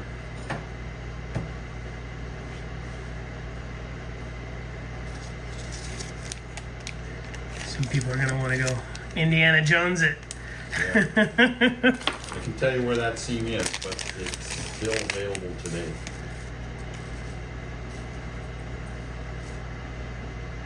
That's the problem. It's way up on the cliff, way up high. It's dangerous to get up there. I am so lazy, Don. I just pay for my rocks. I'm not a big... She's a ER over there. She's really into rock hounding, and I'll just pay the people for the rocks. I'm an artist. I'm not into the rock hounding. One time this was way back in the early days. I was probably only like 19 years old. But we went to the crystal mine in Arkansas. We went to the show there in Arkansas, and then afterwards, our next show was just down the road a ways, not very far. So the show chairman, the lady, she told us, she says, "What are you guys doing?" I had a friend with me that time. She said, "What are you guys doing?" "Oh, we're just gonna go sightseeing, trying to kill time." She said, "Want to go dig crystals?" I go, "Sure." So she gave me her address. She told me how to get to her house. She said, "Okay, this is Sunday night." She says, "Monday morning, tomorrow morning, come to my house." So we went to her house. She gave us the shovels and the picks and everything we need to dig crystals. And then she told us where to go, and we went over and got in the mine and all this stuff. And we're digging where she told us to dig. And we're kind of on a slow, muddy slope, like digging for crystals. And down this big pond of water, it's rainwater. It's red, brown. Can't see the bottom of it. So, and it's all clay and stuff. So, but on the other side's a cliff. Well, you look over there at the cliff, and the crystals are just hanging off that cliff. Oh, wild. But the problem is scaling that cliff. And if you ever fell, you don't know how deep that water is, and probably you're going to go down in and get in the mud, and the mud's going to hold you down underneath, and you're going to drown. Oh gosh. So you can figure if you fell in that water, you're probably dead. So we're digging away and not getting much, but you keep looking over there, and there's all these crystals. So my buddy hurt his knee earlier on the trip, so he couldn't climb those. I said, I'll climb those cliffs. Oh God. So I climbed those cliffs. I was 20 feet up in the air or so. And I was digging in these cliffs, and I'd get a little crystal and I'd toss it down to him. And then he'd catch it and put it in a pile. So I'd be digging, and we ended up filling the whole camper full. Oh dang. That well producing. Yeah. So there was one large crystal about that big and about that big around. I gave a lady. She said, "Oh, that's a $300 crystal." I gave her for loaning the tools to us and stuff. So I gave her that. But we filled the camper full of crystals. Oh man. But I'm like, man, if I fall, I'm dead. You're toast. But my hands were bloody because I was hanging on to the sharp crystals and just kind of hanging on, digging and stuff. But yeah, we ended up filling the camper full of crystals. Oh man, how long did it take? And once we got over there and digging, just a couple hours, because they were all over. They're just hanging on this cliff in the mud. Wow. Do you have that polyhedron over there?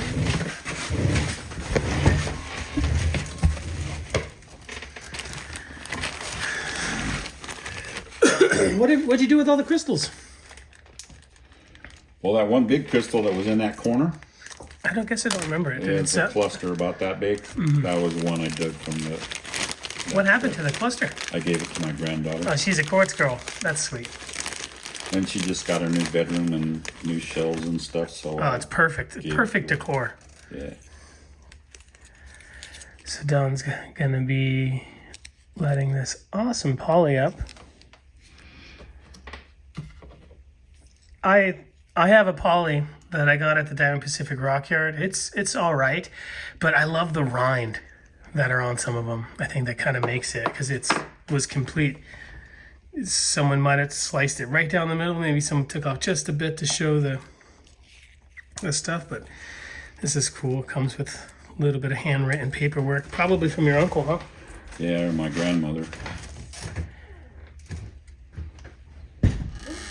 Can you get in? Yeah, sorry about this one. No problem. It tells you where it's from in Brazil, and it's rare and all that good stuff. Well, little guy, you woke up? Yeah. He's awake. Wide awake, but doesn't look like it.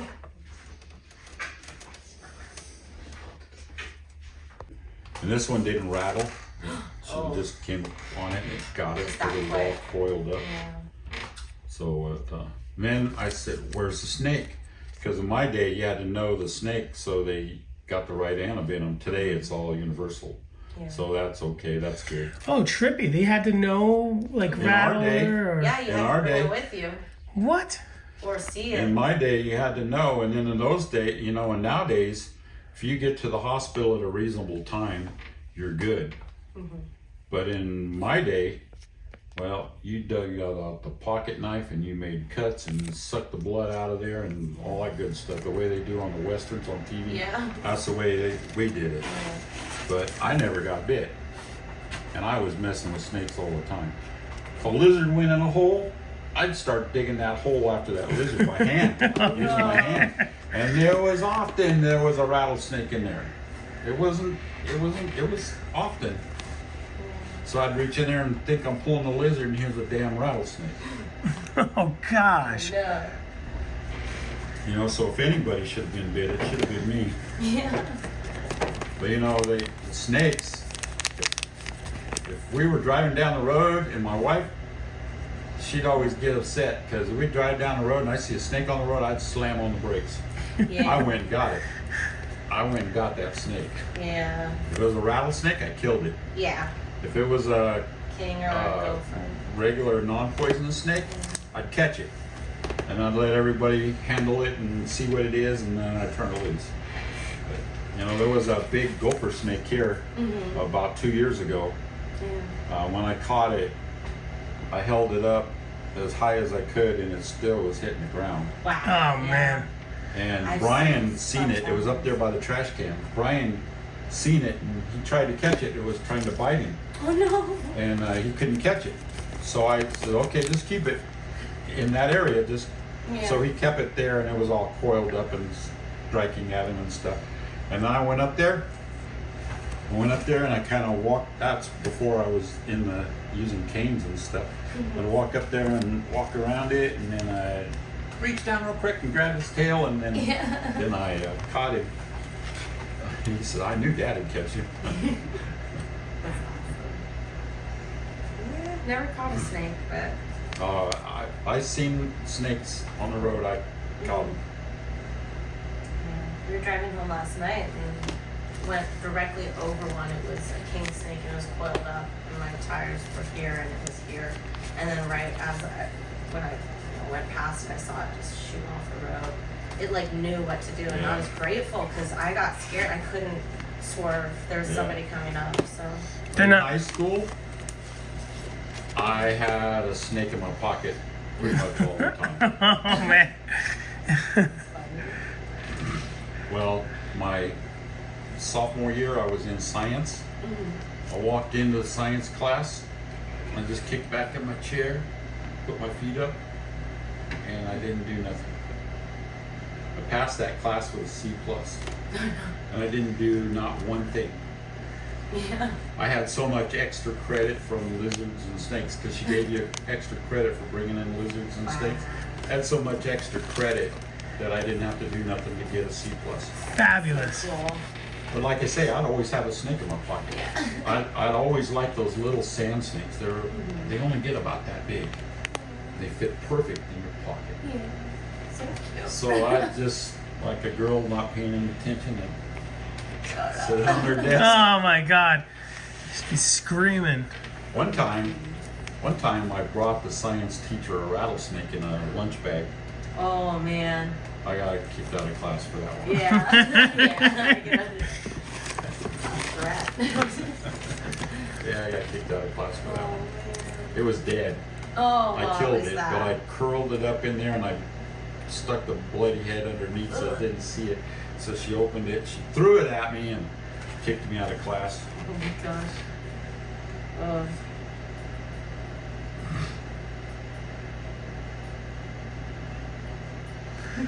I've had some time away from this material and coming back and looking at it. This stuff is really cool. Really unique looking turquoise. It's like the color of Campitos with the pattern of Bamboo Mountain. Really cool, and still people are giving me hell. Like, that's not from San Bernardino.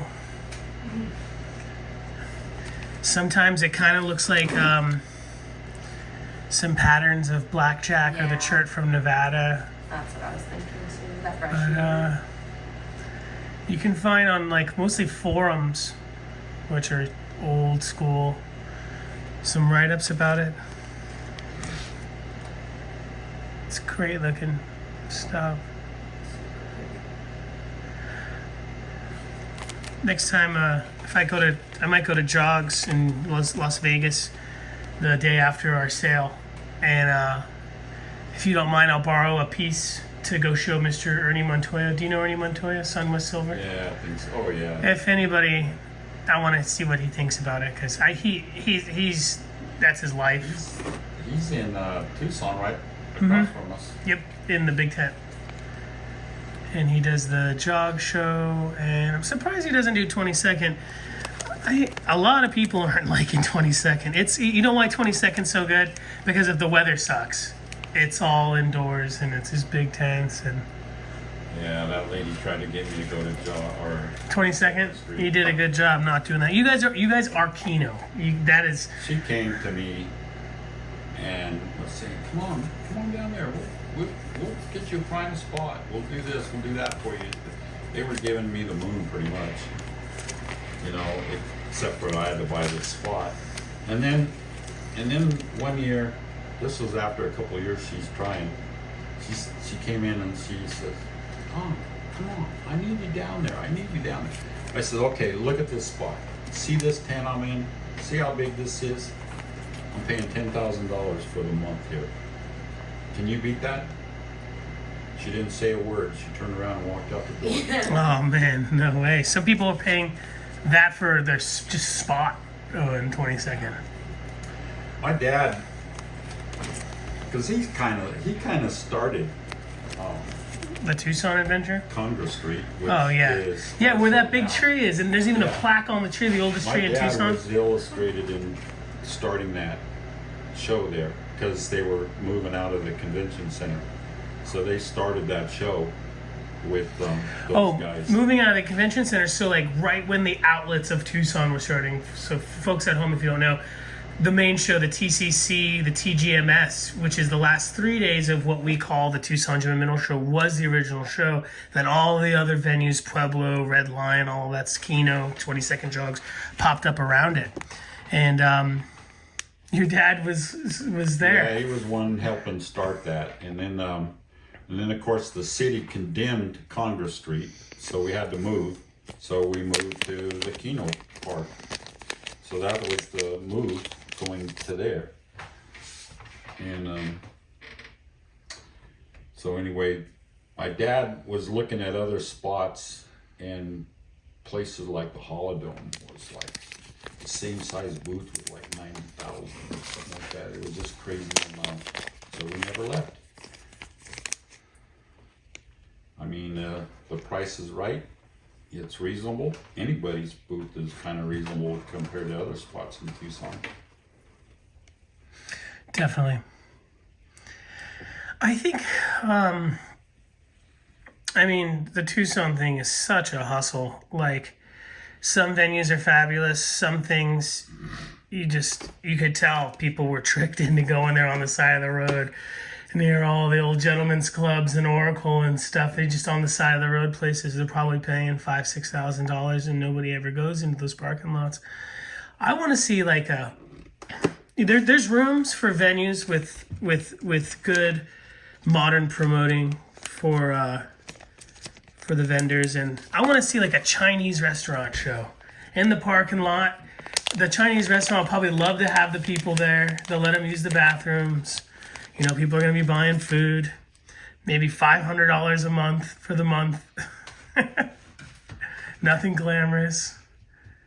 But I think there's room. The Tucson thing is such a rigmarole. It's wild. I can't imagine you guys anywhere but Keno. That is like, you guys make Keno to me. Keno's I keep telling people Keno's the best show in town. Yeah, it's got finished Got jewelry. everything. It's got rough everything. rock. It's jewelry supplies. Still a rock town, not beads and feathers. Yeah. You know, it's still a rock show. There's parking. It's reasonable as far as booths go. It's just everything you need. It's the best show in town. Did you ever see the old timer who, you know, MPLLC? They're the old timers with the rock crates. Just past, so like there's Diamond Pacific, then there's that the Hippie Sound Bowl stuff, then there's the Covington the last couple of years. Right out on the other wall of that, there's some old timers that just have like big crates of rough rock. Oh yeah, yeah. Did you ever see a guy that used to share a booth with him? He used to sell a bull wheel fashion machine called the Ultimate Grinder. You ever heard that before? No, but everybody wants a bull wheel. Yeah, and they want the old school ones. Yeah, the old school one, which was an awesome thing. It basically was a 12-inch disc. It's easy to look up, and I just never have. But I was under the impression that it was 12-inch disc, and then sometimes it has the wheel. Is it 3250 RPM? No, I don't think it was. It's 1750, but the 12-inch wheel makes it feel fast because a bigger wheel spinning at the same speed as a smaller wheel feels fast. 32. And those are big agate specimen people's friends.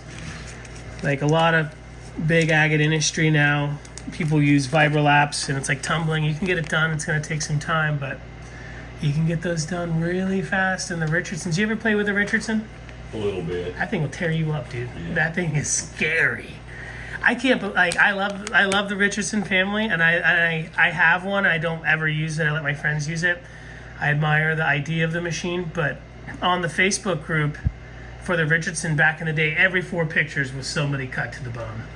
Because it's dry silicon carbide spinning 3450 or 3250 RPM, but it'll polish an agate really fast, but flat. It's not going to dome. It's not made for that. You've probably seen the Condor agates, the De Los Santos people. They swear by the Richardsons. But you don't make cabochons on those. It's a specimen machine. Anna was using the vibrolap for a long time there, too. Yeah, those are... Oh, really? Anna De Los Santos was using a Vibro. Her and her ex-husband, they have some of the best... Yeah, have some of the best polish on agates anywhere. And a different kind of thing. I was talking to Anna.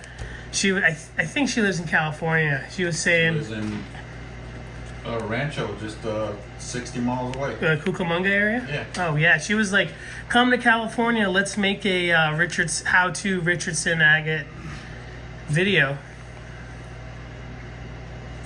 Those are interesting machines. They're very intimidating for folks who aren't used to them. And I had one of the belts, well, it's discs, just exploded in my face, and I'm like, all right, I'm done.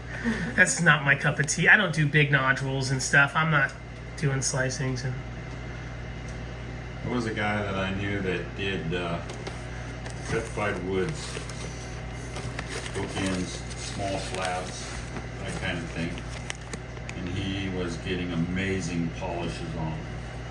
And he was using the powdered Tripoli. Weird. Was it yellow still? It was orange, brownish orange, just like the bar. But it was a powdered Tripoli. Which is like a wax. He would right? get a polish on from start to finish in like 10 minutes. Oh, man. Yeah. So he used a big old wheel, like a 600 worn out silicon carbide. And then he went to a big buff, but the stone was going to get so hot that you couldn't hold it. So he had a device that he made himself to hold the stones. Oh, wow. And then you hold that device against his wheel, and you get it really hot. And it was amazing polish. Do you think the heat was part of the Yep. Yep. polish? Trippy. That's what I say. There's 2 ways to polish, or 2 theories. One is to get the surface so hot it flows. The second is finer mesh until scratches are so close together that it's polished. You'll get people arguing for both sides for I'll sure. take the whatever one you want, and I'll take the other one for argument. I've seen Yeah. both of them work. And both are a learning curve, you know. With the abrasives, you have to get an eye for it. Like me and you, I can see to 1200. I can see when 600's gone and I'm at 1200. And after that, it's kind of, now you're looking at luster and not really scratches. But with the heat thing, I have heard about the heat thing. I have gotten agates so hot that they fracture. So there's definitely a technique where, or maybe you want a certain stone. Like I would ruin Montanas in particular from getting them too hot. And yeah, they get hot and they crack. But Art Regal, when he was doing spheres, that's what he did. He'd use a polish and get it wet and stuff going, and then he'd slowly let that polish go drier and drier and drier. And then when that sphere was done, it was so hot you couldn't hold it. So oh, wow. He had towels and rags and stuff. So he would wrap the sphere before he came out of the machine, and then he'd put newspaper around the towels and wrap it again with more towels and then tape it, and then just set it on the shelf. Wow. And let it cool naturally, and then a day or 2 days later, he unwrapped it and then washed the polish off, and there was his sphere. Probably one of the best polishers in the industry. He had awesome polishes. but all his spheres were so hot. But if he did, let's say, an obsidian sphere, and you took it out of the sphere machine and went and washed the polish off right then, it just shattered. So you had to let it cool. So he'd wrap it with towels and things like that to let it cool slowly, and then wash it a day or two later. It's the same as like when you're making a pit fired ceramics. You can't just take it out after it burns. They let it cool down. So that Oh, really? Yeah, because it's the same as taking Pyrex out of a hot oven and then putting something cold in it. It just shocks it. You don't want to shock stuff.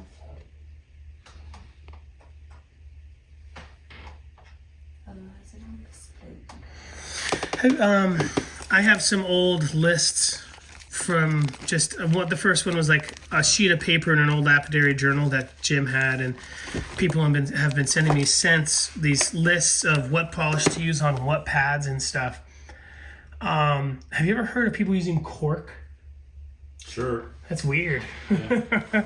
But it makes sense. Like, it's porous. It's going to charge really nicely. I wonder, were people using organic cork? Were they, like, processing it? Maybe cork. Something out there somewhere probably works best with cork. Those old timers weren't just writing it down for no reason. I think a long time ago they had cork wheels for, like, glass work. Oh, weird. Different types of corks too. Really? Like between trees or? Like hardness. Oh, trippy. Yeah, I guess you can compress a cork and do both stuff with it. Mm-hmm.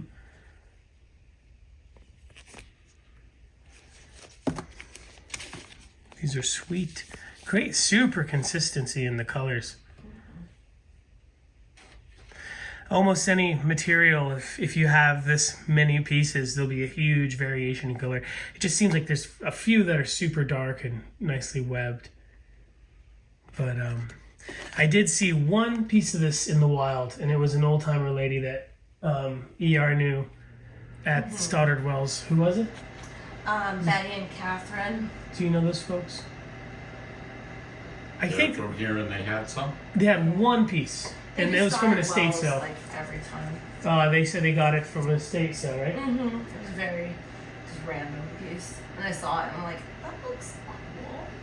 What is that? I thought it was a piece of Chinese because it wasn't polished very well, but I'll try to find it and bring it for Friday. yeah, we should have bought it. Yeah, I did buy it. You bought it? Of course I did. I didn't know you bought it. I didn't buy the cab. Oh, I'm talking about the cab. No, the cab's not that. It's actually Kingman, fake Kingman. Oh. Yeah, from Kingman. Okay, I was wrong. Yeah, the cab itself, but I bought one piece of raw from his estate. Oh, okay. And it was just, nothing else looked like it in there. And they were selling it. They never had it before because I've gone through their stuff every year. Was it stabilized? I don't know. Yeah, it's I'll tough bring to it. tell. If I can find it, I'll bring There's it. nothing on the outside of it. It's just tough to tell. Sometimes it has it on the Yeah, but outside. sometimes you can't tell. Sometimes it's thick on the outside, sometimes it's not. Mm-hmm. So, It didn't seem like my soft dad was wool. selling it for $80 a pound. In the 70s? Yeah. Yeah, that's probably where it came from. For sure. So he was selling it because he had 7 or 8 5-gallon buckets of it originally. And he had it all stabilized in it. And he was selling some of it for $80 a pound. There was a friend in North Carolina or South Carolina, a friend of mine that still has a couple of bags of his and my dad's. You know, he didn't sell a Here's a whole lot. random. A few pieces here, bags here and there. But all that's left now is what I got. That's all that's left.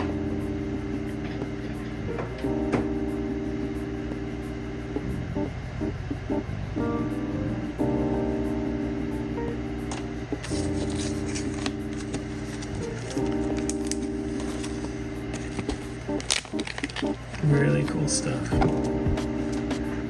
Weird California phosphates. You see those maps? You ever see the maps and it says where the turquoise is from in the line? You never see the. I think Yeah, you never see anything pointing. Sometimes California's not even on the map. No. And I've never seen one when that's so Yeah. funny. You've seen one. And there's a lot in New Mexico. Like there's one in New Mexico called Hachita that's not on the maps a lot of the times. Usually what you see is Tyrone and Cerrillos for New Mexico, and then Colorado doesn't. There's a lot of, well, not a lot. There's more than most people know turquoise in Colorado. All right, gonna get it before it's gone. Be some of the only people in the world to have some. Before I buy it all. 4:30ish, California.